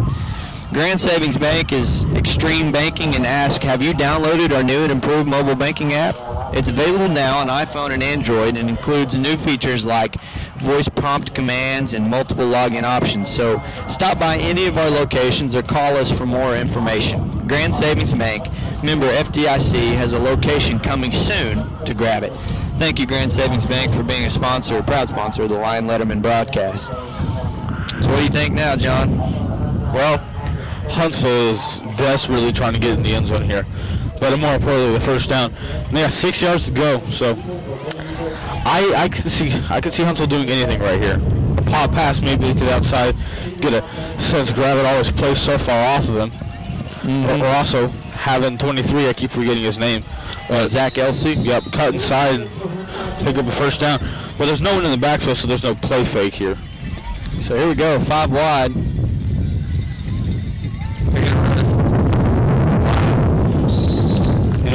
They get a wide open touchdown. So what they did there was in that 5 wide, they put Elsey, number 23, their main guy, closest to the line and ran a bubble, and the quarterback sat there and stared at him, and he looked at him and made that safety come down, and then he threw it across the middle. And Huntsville gets within striking distance. So it's 28-13. Huntsville's extra point attempt is up and good. Minute and 43 seconds left. Gravette's going to have a chance to come out here and put some more points on the board right before halftime. Would be humongous here for Gravette. Absolutely. Put it to 3 possessions before half. Really getting the ball going in. That would be huge. Hey fans, be sure to check out Bradley's Bouquet. They are located at 421 West Centerton Boulevard in Centerton. Call 479-224-4662. They are open Monday through Friday, 9 to 5:30, and Saturday, 8 to noon. Not only do they have fresh flowers, and they also make custom wreaths, have an assortment of home decor, and even a small selection of jewelry. They offer a dozen red roses wrapped for only $19.99, carry out only. Man, I would love to see Gravette come out right now and run like a 2-minute drill, you know, and score real quick. And go into half, getting the ball back after half. Yeah, they can just go in and even just kick a field goal to make it 31-14 going into the half. That'd be huge for Gravette. And because Huntsville's offense has came to life a little bit in the second quarter here. Yes, it has.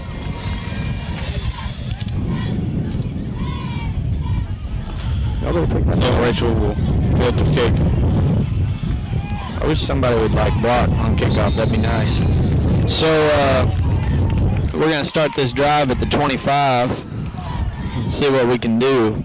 With 1 minute and 36 seconds left, we could possibly break out a long run. Maybe have a play action pass of some kind. And Coach Allison still got that 3 timeouts in his pocket. Oh yeah. Absolutely.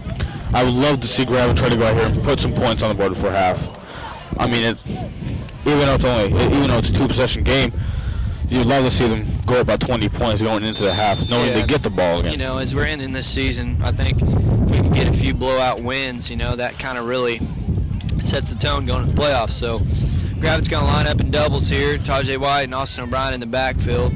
Colton Grimes is going to go in the motion. And Tajay White with the keeper. He's going to be forced out of bounds. So that's going to be a pickup of about 4 or 5 on the play. So that stops the clock as well. And again, that stops the clock, kind of like a 4th timeout for Gravette, if you want to think about it that way. 6 yards and still 1 minute 30 seconds left, about 69 yards to go. So Gravette's going to line up with Grimes in motion here. This can be a handoff to O'Brien. Make a few guys miss and cut it outside.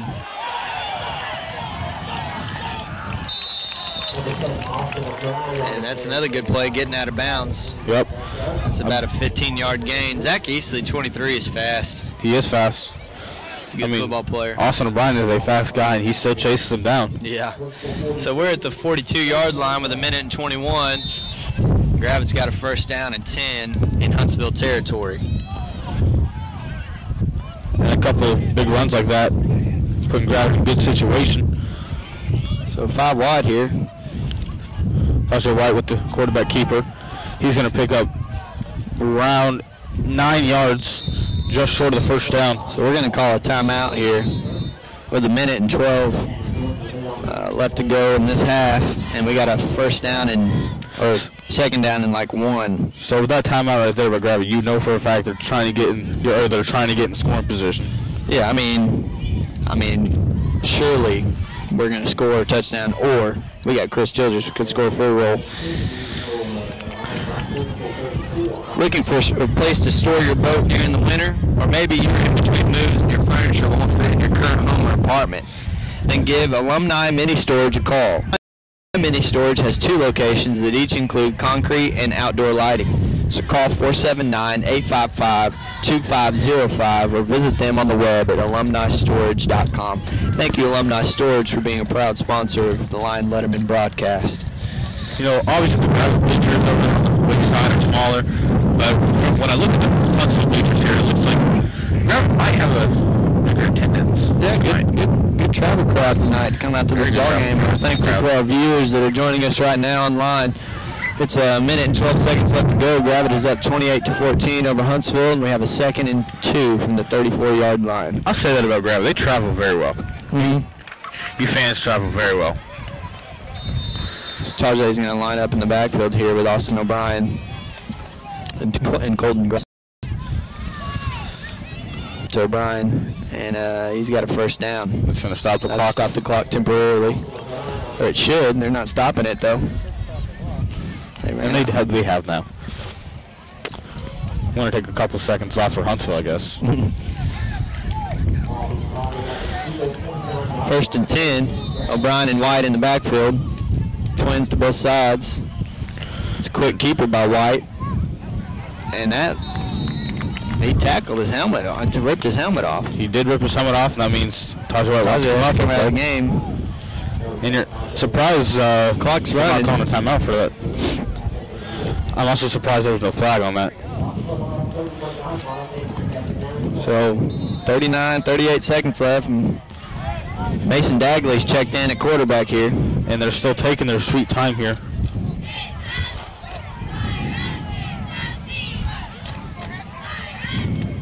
Austin O'Brien will get the ball. So that's going to bring up another first down. We got 18 seconds left. They're still running the clock. Before their last play, they burned around by 30 seconds off the clock. Well, at least here, you know you're probably getting a field goal out of this situation, if not anything. And now Tajay White as well can come back into the game. I'm not completely sure about high school football, but I think if you burn a timeout on a player comes out, I believe he can go right back in the next one. Mm-hmm. Patton Electric is proud to help bring you this broadcast of Gravette Lions football. No job is too big for Patton Electric, and they specialize in both commercial and residential work. So call owner and master electrician Joshua Patton at 949-485-9290 for any of your electrical needs. Thank you, Patton Electric, for sponsoring the Lion Letterman football broadcast tonight. 17 seconds to go. 1st and 10 from the 15. Gravette is looking to score here. They're in good field position with one timeout left and about 17 seconds remaining.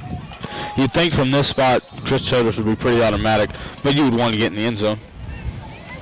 It'll be a quick pop pass out to Brandon Ballard, and He will get in the end he's going to zone. score. Touchdown. So they did what we'd wanted them to do, and that was go down and score before half. And then, we're going to get the ball after half, and I hope we score again and go up real big. So that's 34-10 with 10 seconds left to go. Chris Childers is going to come out and get another point on the board. Or at least I hope so. But I mean, with Chris, that's pretty guaranteed.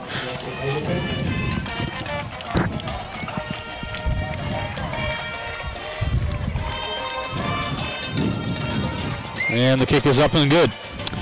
James Scantlin, realtor of the Coldwell Bank at Harris, McCaney, and Fawcett, is a proud line letterman himself. A member of the GHS class of 2000, he wants to be your real estate agent. James brings experience and familiarity in helping you find your new home or land. So call James today, 479-644-4495. Once again, that's James Scantlin with Caldwell Banker in Harris. So call him at 479-644-4495. 10 seconds left to go. Gravette's got 35 points on the board in the first half against these Eagles. We knew they would be able to score. You and I both talked about, this is David O'Brien, joined by John Kaiser, that Huntsville would be able to score a little bit. It took them a little while, but they eventually got some points on the board, but I didn't think that they would be able to stop the Gravette offense very much tonight. And I'll tell you what I'm excited for. I'm excited for this halftime to show up and go back down to that booth and get it going. It is windy here in Huntsville, and here at the top of this press box, I feel like this whole thing's about to blow over, honestly. It's kind of scary. It is, and like I said, I'm excited to go back down in there. Chris Childers is going to kick off. 10 seconds left to go here.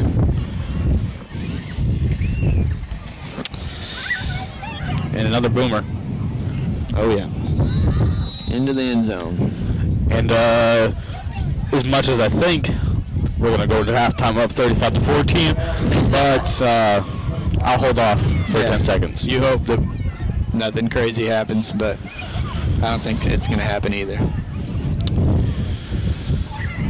Hey, well, this has been a pretty entertaining game. It has. Got some points up on the board. It's been pretty exciting. So Huntsville's going to line up with quads. I think they're going to run a trick play here. They might. No. You hook and ladder. Yep. And he dropped it. The hook and ladder was coming. And they took no time off the clock either.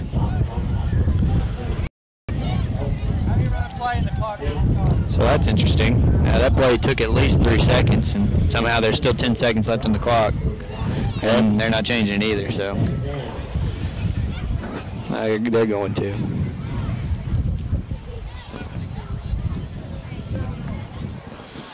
And it looked like a hook and ladder was coming there. What they did there was they lined up a guy at tackle that's actually a skill position player. And as soon as 23, Zach Elsey ran his stop route, that guy took off running and was going to catch that ball, if you're unfamiliar with what a hook and ladder is. As far as it looked like someone was trailing him as well. Anyway, but I like the fact it was incomplete instead. You don't have to worry about it. They did that last year, if you can remember. If you remember right, Huntsville did run a hook and ladder and scored a touchdown last year. And they actually crawled within 5 points because of that play.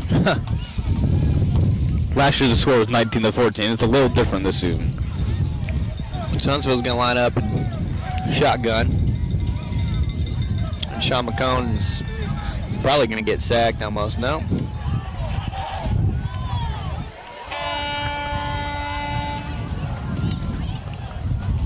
And Seth Spencer's going to take him down. That was kind of wild to watch him run around like that for a little bit. I mean, he's pretty good in space. But Seth Spencer's going to get another sack on the quarterback. That was about a 13-second play. That ended up with nothing. So thank you, fans, for joining in for the first half of the Lion Letterman broadcast. Your score is 35-14 here in Huntsville. Our boys are headed into the locker room with a big lead. We'll check in with you here about 5 minutes before the second half starts.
I mean, B was really good.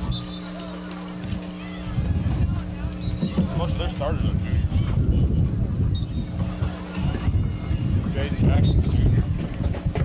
Their quarterback, Will Jarrett's really good. That team's going to state this year.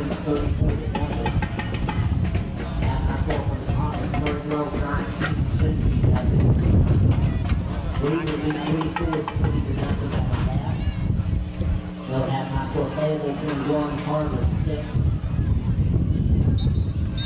At high school Congress, Shiloh 34, Lincoln 6. Also at Pittsburgh West 31, Rogers Heritage 7. Springdale 21 and Missouri 7 at the half. They'll have high school Dover 8, Westport 0. Well, we want to welcome you back to the second half of this contest between the Gravette Lions and the Huntsville Eagles. Gravette went into halftime with a touchdown with 10 seconds left to go, 15-yard pass from Tajay White to senior wide receiver and cornerback Brandon Ballard. And so that put up the Lions 3 scores over the Huntsville Eagles. And as you know, Huntsville started the game receiving. So Gravette's going to start the second half with a kickoff from the Huntsville Eagles and look to go up by 4 scores to start the second half. Thank you for joining us. This is the Lion Letterman broadcast of the contest between the Gravette Lions and the Huntsville Eagles. So what did you see in that first half, John, and what do you look to see happen in the second half? Well, they ran the ball, showed me well. The offensive line showed the world, and passing game wasn't too thrilling. But you saw at the end here they had a screen pass to Brandon Ballard that got into the end zone. But I expect them to come out here, try to run the ball, try to put this game away so they can get some of them backups in. You know, one thing that you would really love to see, you know, with basically 2.5 games left in this regular season, is Gravette begin to establish its dominance at the line of scrimmage. Because for the most part, what I've seen defensively and offensively, the line of scrimmage has been the determining factor in this game. Obviously, our offensive linemen are better than their defensive linemen, and our defensive linemen are better than their offensive linemen. So Spencer has 2.5 sacks tonight. You know, I've seen Bailey Sule almost in every conference game double-teamed.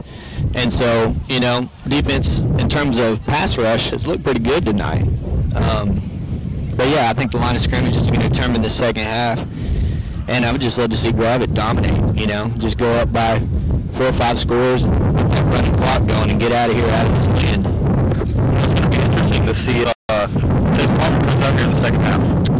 Yeah, we don't have any update yet on Chase.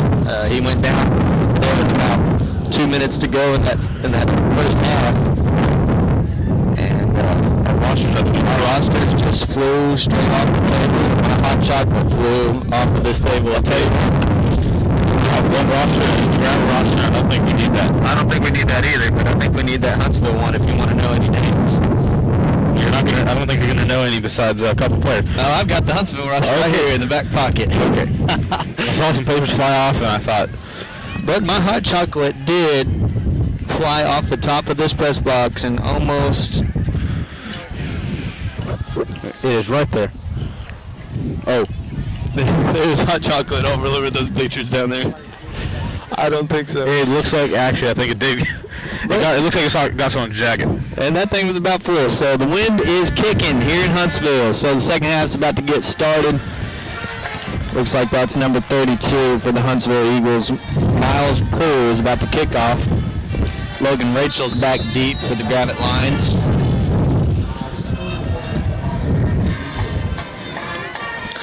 And he's going to get it. Pretty good kick. Logan's going to field it at about the 10-yard line and try to get outside. He's past the 20, so we're going to start the drive from about the 23-yard line with 11 minutes and 51 seconds to go in the third quarter. And the first play, John. Name the first play right now. Handoff. Austin O'Brien, right at the middle. Okay. We'll see if you're a prophet, John. You know, we're talking about how windy it is up here. You don't actually know. I mean, those flags are windy. Oh, yeah. It's probably not a great night for throwing the football. So, Logan Rachel and Derek Cravens at the top of your screen. Tajay White's in the backfield. He's going to send Cravens in motion, hand the ball up the middle to Austin O'Brien, and he's going to have the first down. Thank you. We're absolutely. I mean, I really could have called a couple things. I don't understand how that's not a first down. But it looks like they're going to. It looks like it was clearly a first down. But, okay, they are going to move it. No? Yes, they are. Okay. It looks like they set it short, but they moved it anyway. So, first play, 10 yards. Pretty good. Yep, and first down. That's what I called. So, we're going to have the ball here on the 33-yard line. Tajay's got a tight end and Logan Rachel, fullback and Colton Grimes. And Austin O'Brien's going to go in motion to the top of your screen. White's going to keep that ball. Seth Spencer with a good kick-out block. And Tajay about cut that thing all the way back across the field, and I think that's going to be the first down. And it will. 2 plays, 2 first downs. Mm-hmm. Good way to get this drive rolling. And it would be nice to see them go down, put a big score on the board, and get a stop and see some of them backups maybe get some experience tonight. Looks like Sean McCone's going to come in. The quarterback's coming in. Free safety. Number 11, Tyler Welch is off the field. Tajay's going to hand the ball off to Austin O'Brien on the outside. He's going to make a few guys miss and pick up about 17, 18 yards. So that's 3 plays, 3 10-plus yardage plays, man. I don't have a stat sheet up here, but I think Austin's probably crossed the 6-3 mark tonight. I think Tajay White's probably getting close. Yeah, Tajay's got some pretty breakout runs tonight. Yes, he has. I guarantee he's over 100 yards. But I like to see 7s go up on the board. 6s and then 7s and get up on that board. Here we go. Colton Grimes in the backfield. Cravens is going to go in motion. There's going to be a handoff up the middle to O'Brien. He's going to make a guy miss. And McComb and a bunch of Eagles are going to try to tackle him. And that's the first play of this half that wasn't a first down when the ball was handed off or whatever. And even that play went for about 6 or 7. This offensive line is just punishing them. Oh, yeah. Oh, yeah. Dominating at the line of scrimmage. If you can dominate at the line of scrimmage, you have a very good chance of winning. Tajay White in the backfield with Colton Grimes, who's an up back. And there's an encroachment. A couple flags went out. Gravette does a hard count of their own. Looks like it's about all the defensive linemen.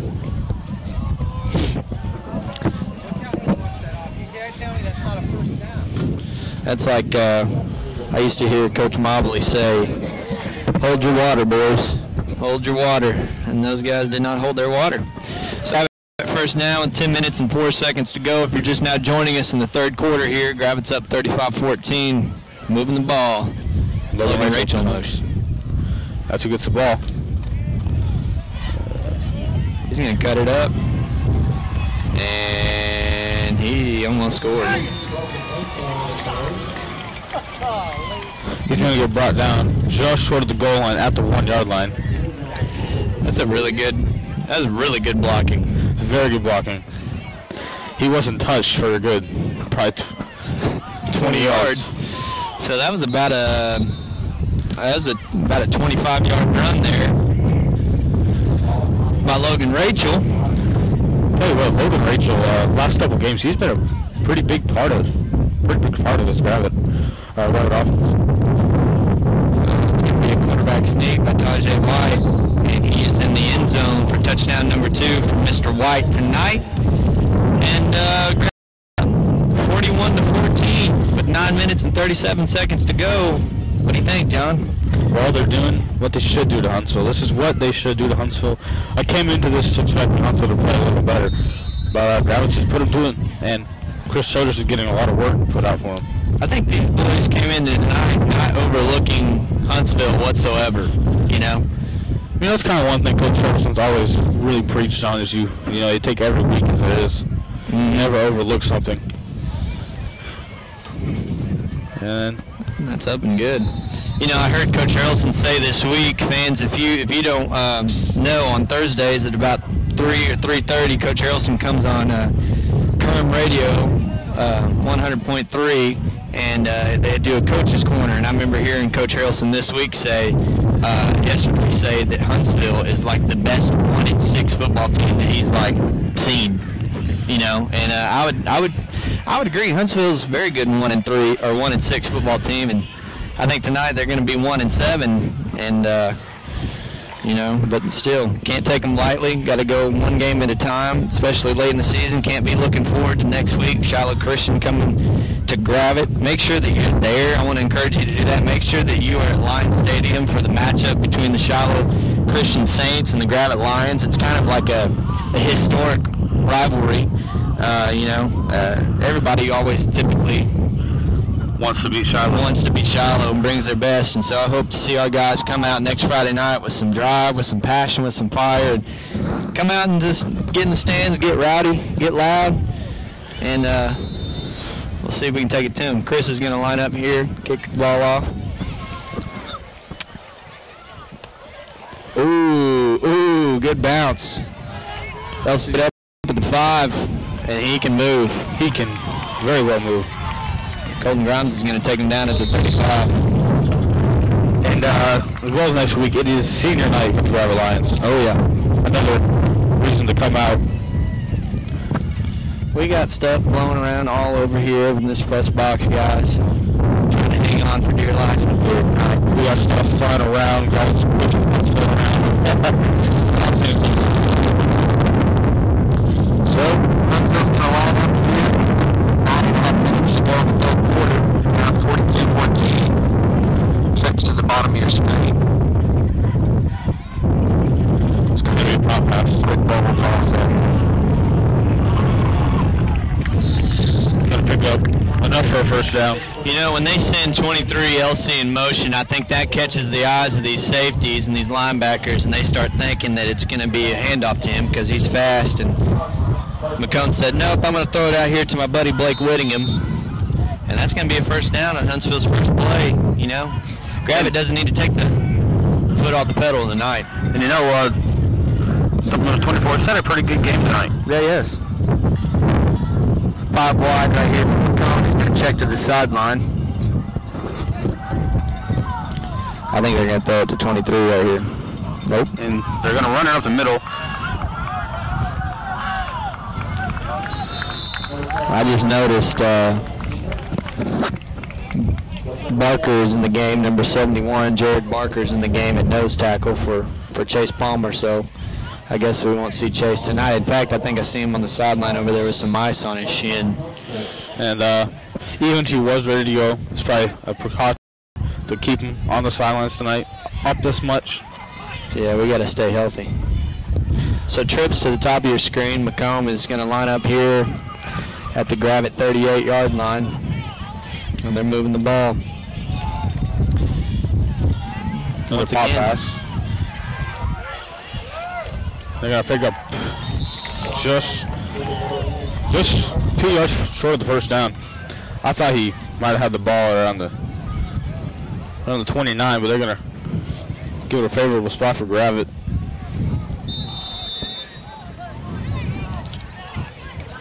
It's going to bring up second and short. Second and short. 8 minutes left to go here in this third quarter. Trips to the bottom of your screen.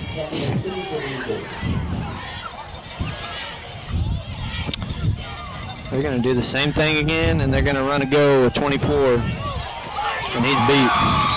And a guy we just mentioned, he's had a pretty good game tonight.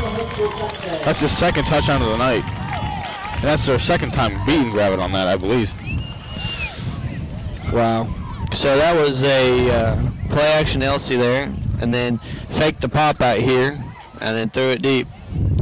So that cuts the lead to probably what's going to be 3 scores. And you know, you haven't really seen pass coverage-wise what you'd want to see out of the Gravette defense tonight. I haven't either. You know, if Gravette wants to win next week against Shiloh Christian, That pass defense got to be there. absolutely. So, you know, hopefully we can shore some things up here in the second half. I mean, let's give credit where credit is due. Huntsville's quarterback is good, but we've got to play some tough defense here. But I mean, it seems like most of his big plays for the passing. Wasn't one hard plays. They're open guys. Absolutely. So that's 7 minutes and 47 seconds to go. Huntsville trails Gravette 42-21.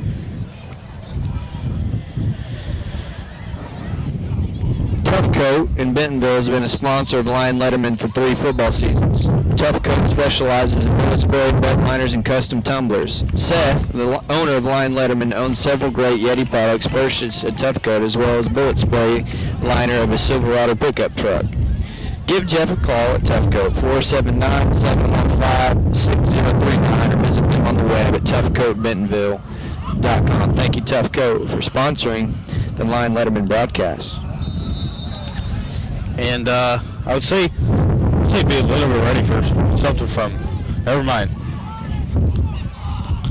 It's gonna be Mason Dagley. He gets a little bit of a return, but gets kind of smacked at the end of that. Yeah, that's a pretty good little hit right there. And here comes the Gravette offense. 42 points in 2.5 quarters. Couldn't ask for much more from right now. Yeah, really would like to see, tune up some things defensively heading into this last little stretch of the season. But Gravette's going to take over at the 32-yard line. Pretty good field position to start this drive. Bailey Soule, it looks like he's in at A. So we'll probably see a rotation of Grimes and Bailey for the rest of the game. I guess Huntsman's out as well. Austin Bryan, another big carry. He's running through tacklers. He's brought down by a group of Eagles right short of the midfield line. Looks like the ball is going to be at the 48, and that was a pickup of about 12 or 13 on the play. I don't know if there's been a run tonight that hasn't worked. Offense. I don't think there's been a negative play, has there? And I said before you wouldn't want to ask for much more than 42, but right now I'm asking for 49. Yeah. I wish we could get that running clock going, but we got to be up by 35 and get a stop. So Tripp's at the top of the screen. Brandon Ballard, 35's at the bottom of your screen. And White is going to pull that ball out and run to the outside and cut it up. And he might, he goes to make a move and falls right past the 40-yard line. He looked like he was about to try to shake that guy right there, but that's another first down with 7 minutes and 8 seconds left to go. What'd you see there, man?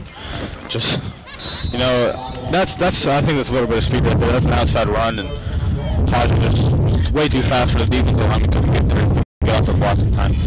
I think if he could have shook that one defender, he probably was gone too. Probably might have been gone. Good downfield blocking there by the receivers. Going to line up in doubles here. White's going to send Logan Rachel in motion. He's going to give it to him again. He's going to get a good pickup. And it's going to be... That's close to... That's another first down. That's another 12, 13 yards there. They're going to say it's a first down, and Logan Rachel's had a pretty good night tonight. Yeah, he has. 6 minutes and 36 seconds left to go from the 25-yard line. Gravette's looking at another first down. Kind of doing whatever we want. They are. This might be the best offensive night we've seen all season. Going to line up in a double tight. I'm going to pull the guard, and O'Brien's going to cut it in the hole, make a spin move. Looks to stiff arm a guy, and he's going to be drugged down. I'll tell you what, from up here, you can see that hole open up. I mean, I saw that hole open up, and he just got right through it. You can't ask for anything else besides the offensive line. It's good blocking, good running right there. So that's first and goal from the 10. It's another 15-yard run right there. I'm like, it takes time to develop. That thing is just split open. And if you're watching the stream, you probably could have seen it too. Bo Hamilton, Justin Stelting out there on that right side. Make that huge hole. Clearing the way, man. Staj's going to line up here with doubles. He's going to send Cravens in motion. He's going to pull it. He's going to cut it up to the middle to about the 4. It looks like it's where they're going to mark it. So second and goal from the 4. And I think Gravette's best offensive performance, not only on the scoreboard it has been, but I'm saying they just consistently drove down the field and been on the point board against Lincoln, and so it was a bunch of big plays. So Brian's going to take the carry, maybe pick up about 2, maybe. Yeah, about 2 yards. So it's going to be 3rd and goal from the 2. So that's probably where it's going to be. Mm-hmm. What are you seeing here, man? What do you think? What do we do? What do we do near the goal line? I'd love to see Bailey Soule in this formation, but they're not going to.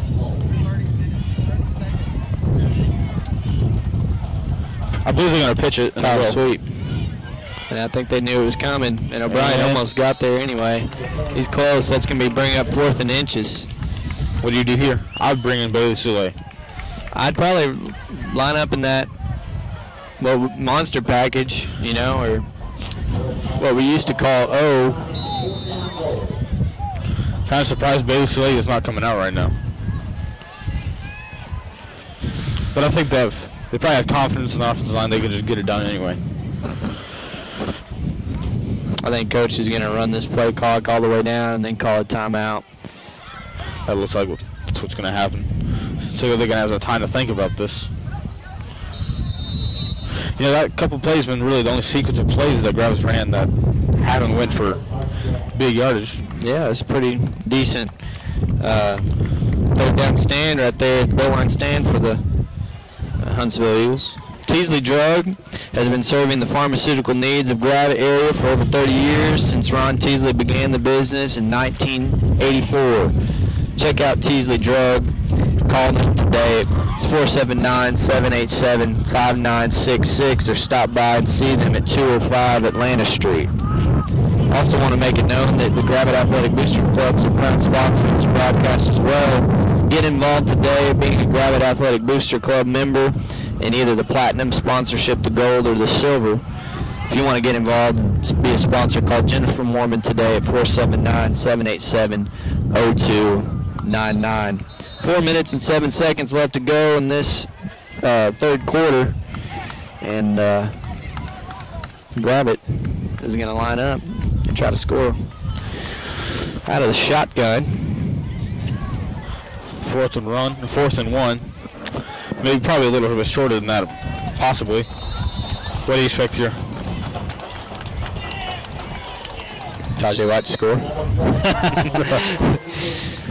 So there's another touchdown on the board for Tajay White. I think that's his 3rd rushing touchdown of tonight. I think him and Austin both have 3, so that's 48-21. And Chris is going to come in and get his 7th extra point of the night up on the board. He's scored a touchdown tonight. Well, for extra points at least. He goes up to 7. What a night for the Gravette offense. Very good night. And a game where they've ran 2 passes all night. I think we're going to have to throw the ball a little bit next week. I believe that's might keep Shiloh out of the box. Well, did Chris miss? Oh, never mind. They weren't putting the extra point on, and I didn't know if Chris had missed that or not, but he made it. So 3 minutes and 58 seconds left to go in the third quarter. 49-21 here in Huntsville. Our Gravette Lions are winning. KD Photography is a first-year sponsor for Lion Letterman. Kim Durham is a completely laid-back and relaxed style and loves to have fun with clients. She believes that your session should be fun and spontaneous. You can check her portfolio out by visiting her website, iloveherkd.com, or you can give her a call or a text at 479-366-2476. Or you can even search her up on social media by searching KD Photography. Thank you, Kim Durham, for supporting the Lion Letterman broadcast at tonight's event. And Chris Childress will come out for another kickoff. Bet his foot hurts tonight.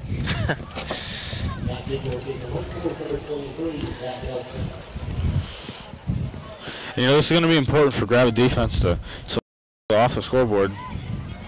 Yeah, you know, I'd love to see him get another stop and go up 56-21 and get that running clock going, do your first mercy rule of the season. I think Elsie's going to be able to return that. He got that at the 1. A group of Lions are going to tackle him down at about the 23. And the Gravette defense will trot onto the field, trying to make another stop. It's a pass game that's really killed Gravette tonight. And that's not something I would think that would. It's a very experienced, extremely experienced secondary. Something I thought coming into the season would be maybe the best part of the entire team, but in games they have been. But tonight they've been gashed a little bit. 24, Winningham's going to go motion, and McCone is going to keep it. Looks like he's tackled by 42, Colton Grimes, but he's going to have a first down. And Huntsville, 1 play, first down. Quick score update. Shiloh beating Lincoln at home 48-6 with 55 seconds left to go in the 3rd quarter. So they've got that running clock flowing now. And we were bragging on Lincoln earlier, but we were. And Shiloh put him in their place. Oh, that ball's out. But it's going to go out of bounds, so that's a loss of about 5. It seemed like he was holding that ball out there forever. Good break for the Huntsville offense, but a little bit of a bad break for the Gravette defense, who's starving for a stop right now. So that's going to put them behind 2nd and 15. Gravette defense got to be expecting to pass.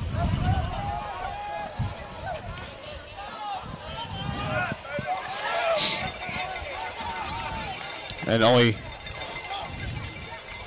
nope, there will be a pass and completed for about 10 yards, or no, 15 yards. Yeah.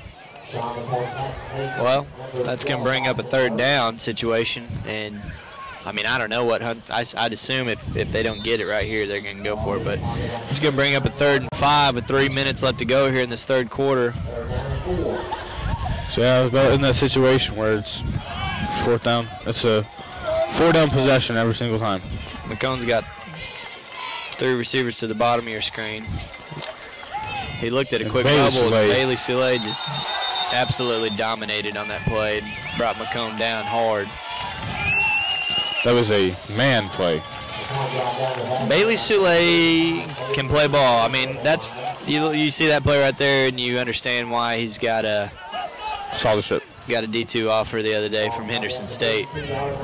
Good looking play right there. And so that's going to bring up a 4th and 12. Looks like they will punt. Yeah, they will. But like you said earlier in the game, when you got a quarterback back there, it kind of makes you a little nervous that he could maybe. And Logan Rachel back to return. He does not have a chance to do that, as it will be fielded by Huntsville at around the 40-yard line, just short of it. So Gravette offense is going to come back out again and look to do what we've done pretty much the whole game, and that is pound the rock and score the ball. So this is what we wanted, a Huntsville stop, and that's what we got. If you're looking at buying a home, sell your current home, then give Greenheart Realty, located in Gravette, a call today. At Greenheart Realty, we want to have a compassion for our neighbors. So with this in mind, a part of every home purchase is donated to a need in our community. So call Greenheart Realty, 479-787-6400. Thank you, Greenheart Realty, for sponsoring tonight's broadcast. Tajay White's going to hand that ball off to Austin O'Brien. He's going to cut it up and have about another 14 yards. I mean, how many runs tonight have been over 10 yards? More than I can probably count. I mean, I think that the last 3 drives that Gravette has had on first down, it was a pickup of over 10 yards for just a run. You know, not a pass, nothing. I mean, we won't throw the ball twice. And it's not like they're huge 30-yard pickups. It's just 10 yards, 10 yards, 10 yards. It's going to be a quick pop pass up to Logan Rachel. He's going to it up, and he's going to have about 13 yards. Gravette offense is just rolling right now. I say there's been one play tonight that has not worked, and it was that tipped interception. besides that, this offense is absolutely rolled. Flawless. Pretty much flawless. Trips to the top of your screen. Gravette's kind of going pretty quick. It's going to be a quick throw outside. Logan Rachel at the line of scrimmage. Incomplete. Well, we just said that it hasn't been played. It hasn't worked. That one didn't work. Colton Grimes is kind of slow to get up there. I think they're going to bring in Bailey Soule for him. And Bailey Soule will come in for A. So it looks like a minute and 30 seconds left to go in this third quarter. If you're joining us, it's 49-21. Gravette. Tell you what, I would hate to see Bailey Soule coming at me. I would not like it either.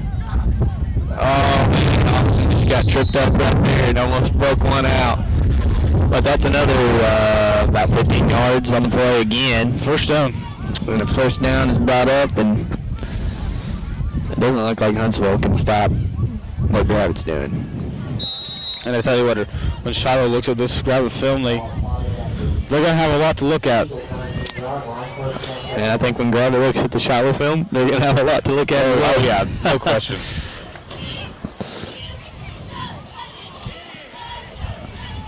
I was going to make a few guys miss, but, well, still wasn't enough. And he's brought down, he still looked like he gained about a yard on the play, I think.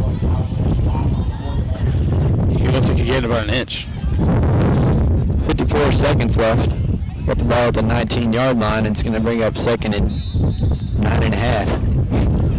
If they can put a touchdown here, put up 56 points. And that's a lot of points. I don't care who you're playing. Oh, shovel play to Colton Grimes. That's a cool little play, cool little wrinkle.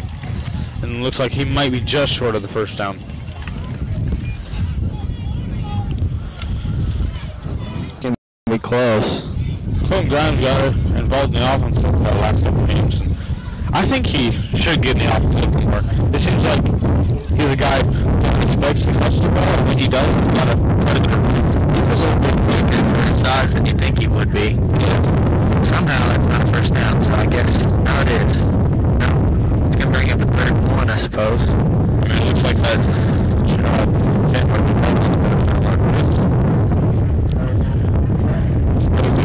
first third down of the drive. It's going to be another first down of the drive. Absolutely. This is kind of a quick little power play, draw play by the quarterback, and right guard Bo Hamilton swings around, kicks a guy out, and we've got another first down here with 14 seconds left to go in the third quarter. So Gravette will just take this into the fourth quarter. Yeah, I think Gravette's going to let this run out, and we are headed into the fourth quarter with Gravette pretty much dominating this football game, except for pretty much one mistake offensively and a few busted coverages, and this game could have been even worse than this, but Gravette's rolling.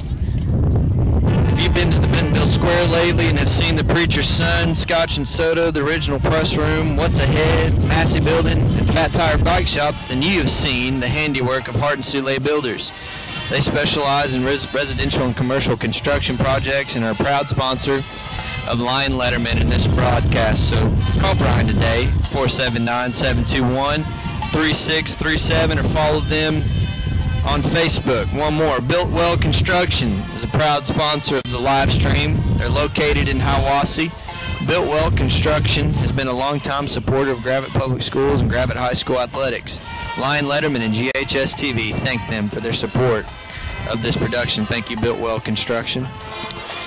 So there's 12 minutes up on that board for the fourth quarter to start here, and Gravette's rolling 49-21. What do you see happening in this quarter, John? I say as they get in the end zone right here, the backups will start to come in for Gravette. They might start coming in this possession, but I doubt. They'll probably try to just finish this off, and then the backups and third strings start coming in. Oh yeah, we got Bailey Soule in here at running back.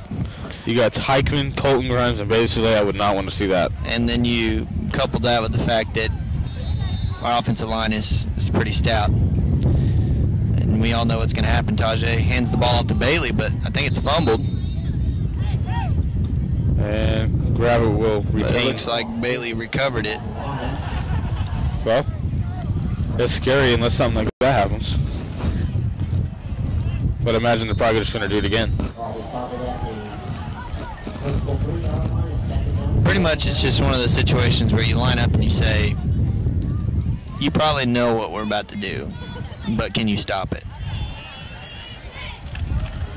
And Bailey's going to just straight run into a guy. He's going to pick up about 2 yards there. And that's going to be a, is that 3rd and 1? I think it's going to be. 3rd and 1, 3rd and goal from the 1. And Seth Spencer wobbles off the field.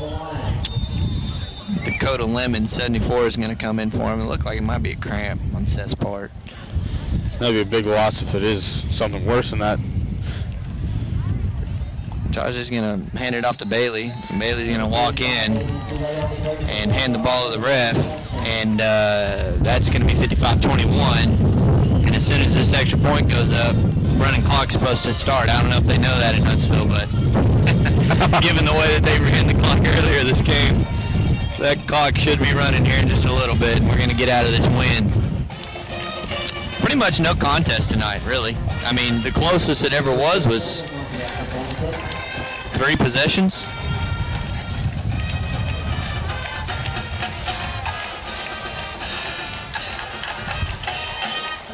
Kind of a...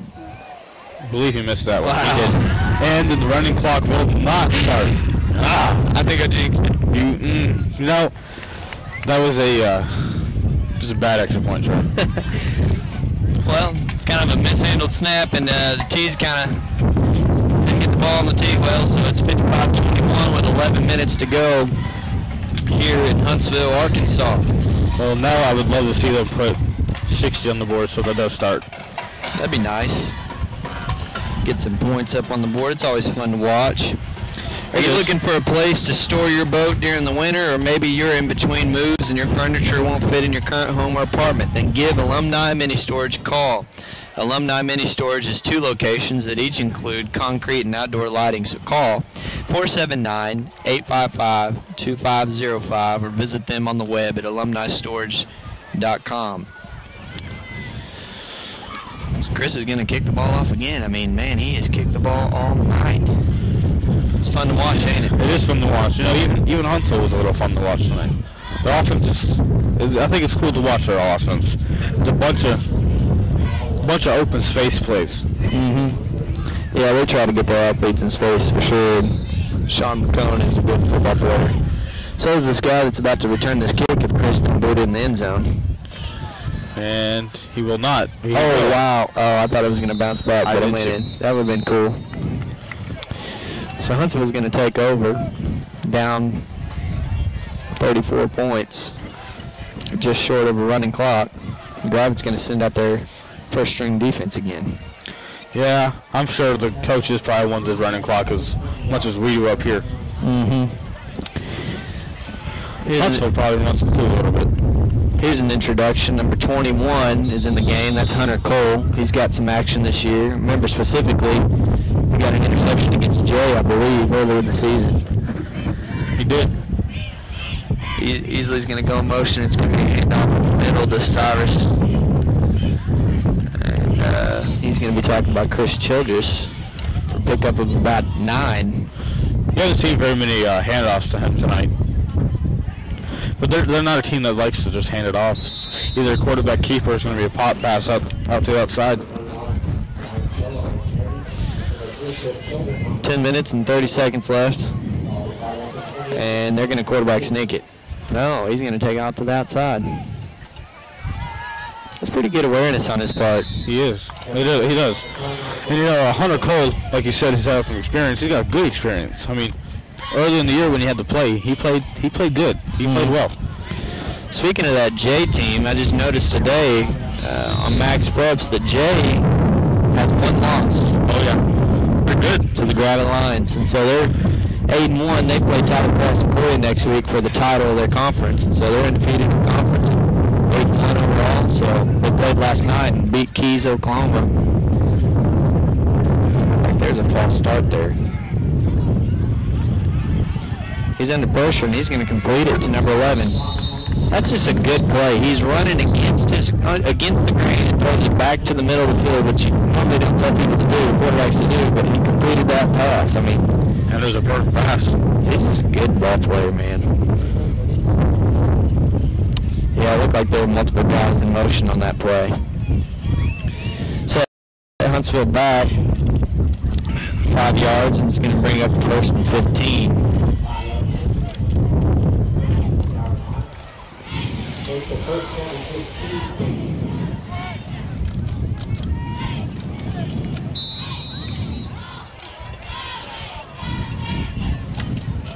And we said earlier, Huntsville's offense is probably going to put up some points, and 21, that's still 21 points. He's going to line up with 5 wide. Cohn's going to take the snap, and it's batted down by Bailey Soule. Man, that's a good play right there, ain't it? Very extinct.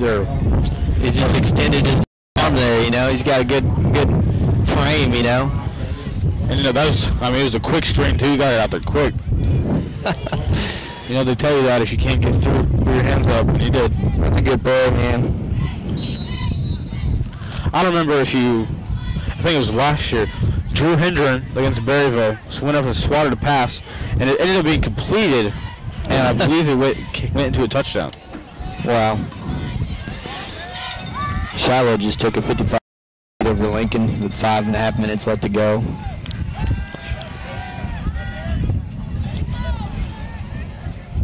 And that catch wasn't a very clean one. No, but that's completion for about 6 yards, and it's going to bring up a 3rd and 9. You know, look at that Lincoln game, though. If Gravette would have kept their starters, and they probably could have put up 60 points as well. Oh yeah, They were up them guys, 34-0 at halftime.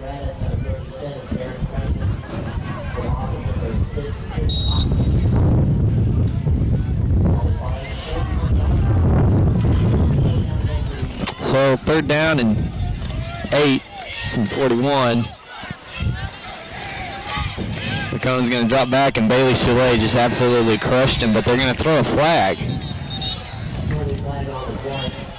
And I guess they're going to call a face mask on this play. I don't. And it is a face mask. It's interesting. I didn't see a face mask from up here, but I'd like to see that play again on film.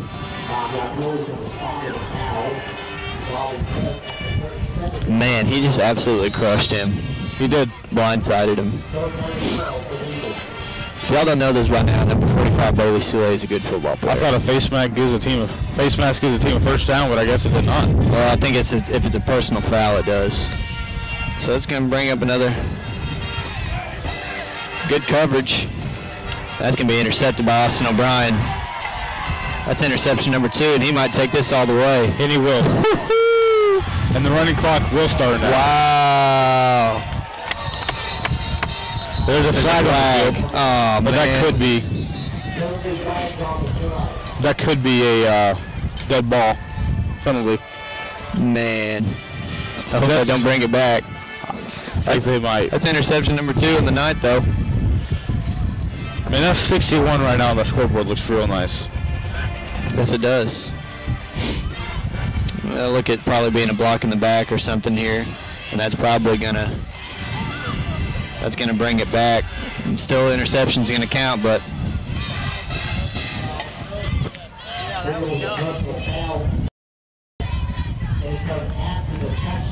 Okay, so the touchdown will stand, and it will be enforced most likely on the kickoff.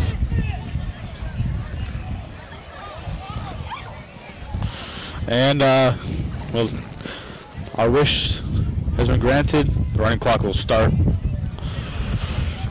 Or if Huntsville knows that, like you asked earlier. well, here's one big final to probably determine the 2 and 3 seeds in the 2-4A, which is the conference that most of the seeding from the 1-4A is going to play. Stuttgart defeated West Helena tonight, 43-8. So they improved to 4-1 in conference play, and if they finish out the rest of the season with some wins, they're most likely going to be the 2 seed out of that conference behind Batesville Southside, who's undefeated. So see if we get a good snap and hold on this play.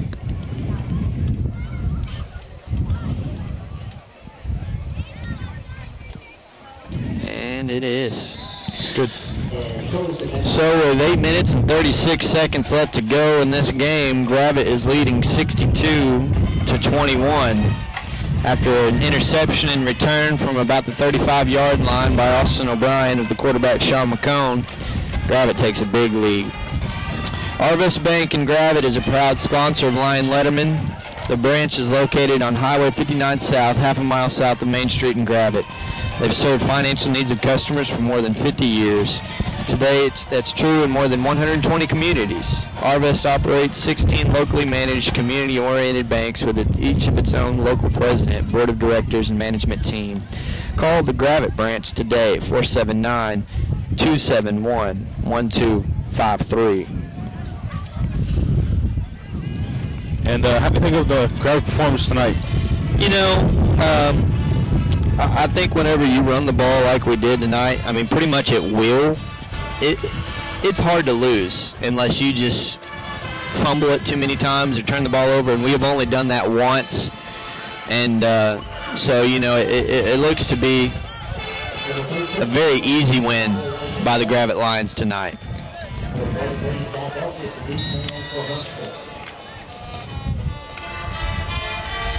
And it looks like Gravette only has 10 people on the kickoff. It's a short kickoff. It's going to be fair caught. Interesting.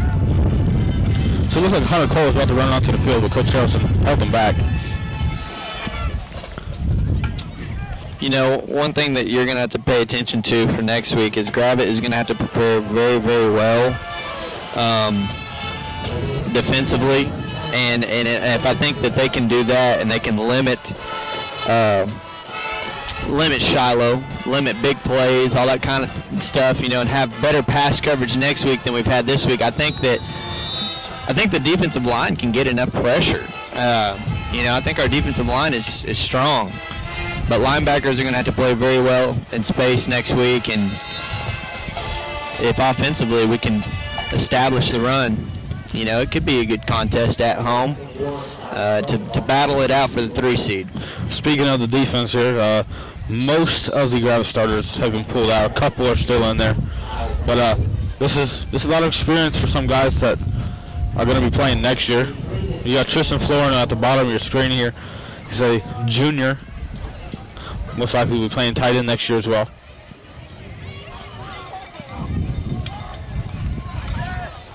McCone's going to keep that.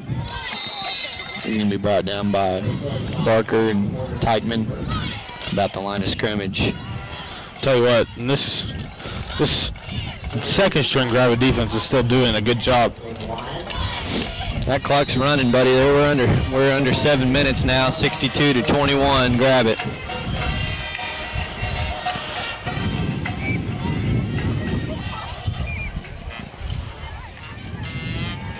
I would still like to see more points on the board, but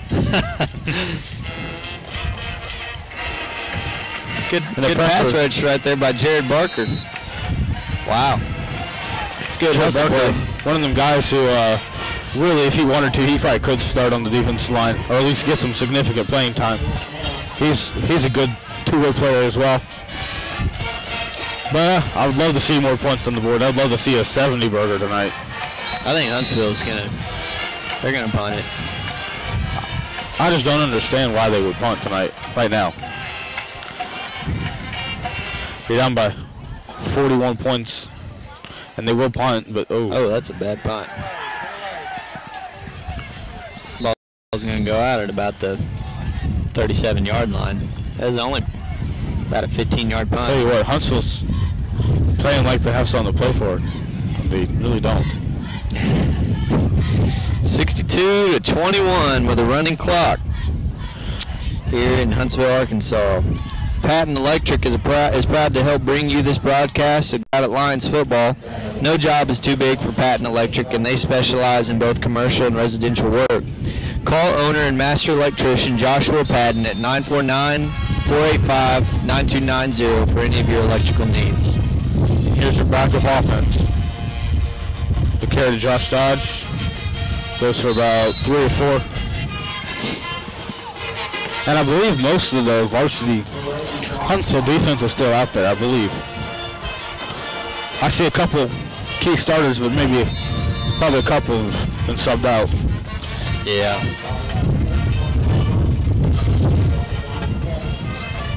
This is almost a fully second-string Gravette offense.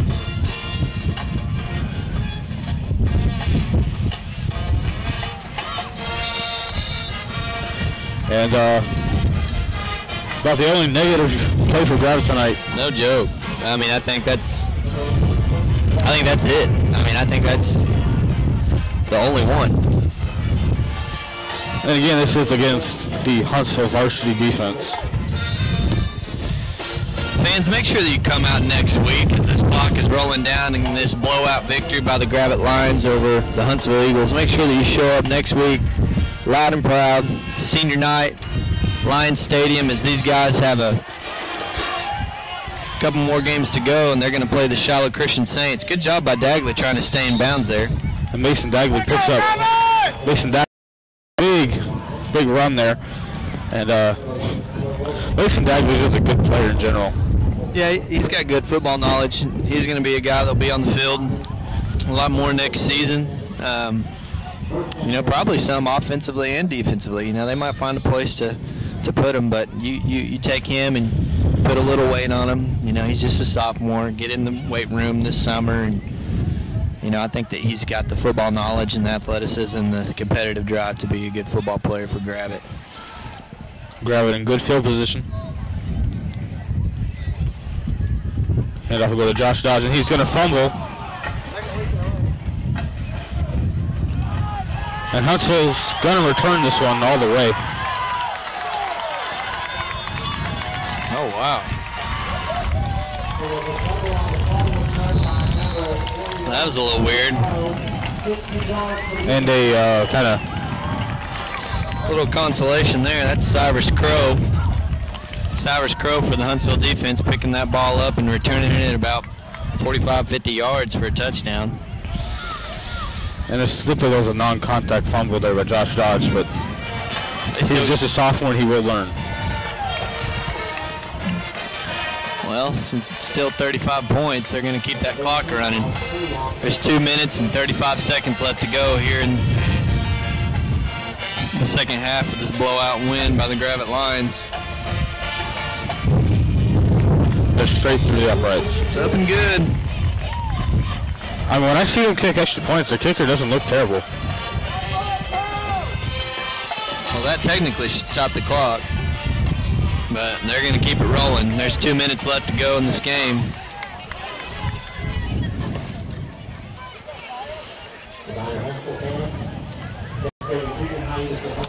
Next week, big game, Shiloh Christian, 3 seed on the line.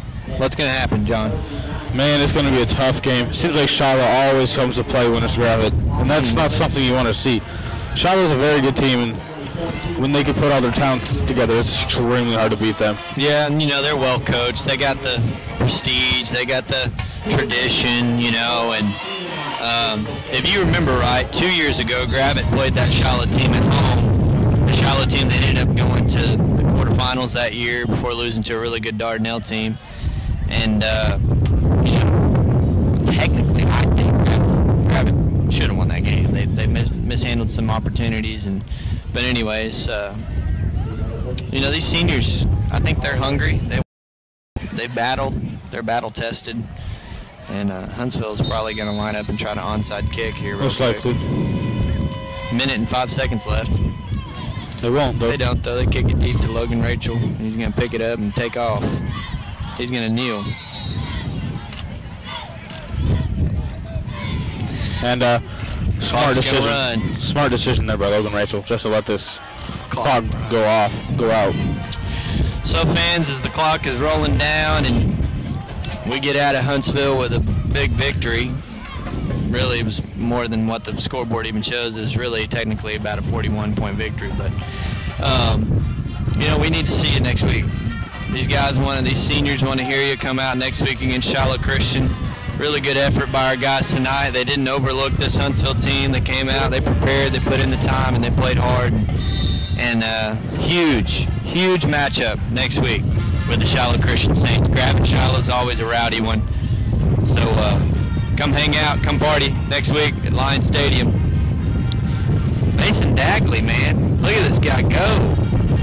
I mean, he broke like 5 or 6 tackles there to end the game. Well, John, you got any final words to say? Big offensive performance for Gravette, but defense needs to improve a little bit going into Shiloh. That's going to be a much tougher offense to handle. But offensively, if they can continue like this, which is going to be a lot harder next week, of course, then they're going to have a big chance. Austin O'Brien, Tajay Wright, they're going to need to be able to run the ball extremely well, and offensive line is going to have to do their job.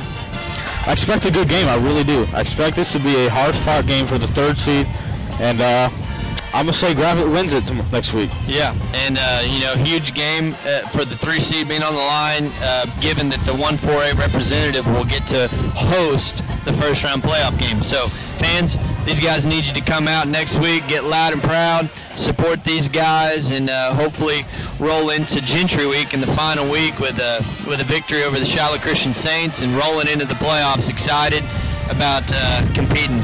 So, John, thank you for joining me today. This is David O'Brien on the Lion Letterman broadcast of GHS 62-28 win tonight over the Huntsville.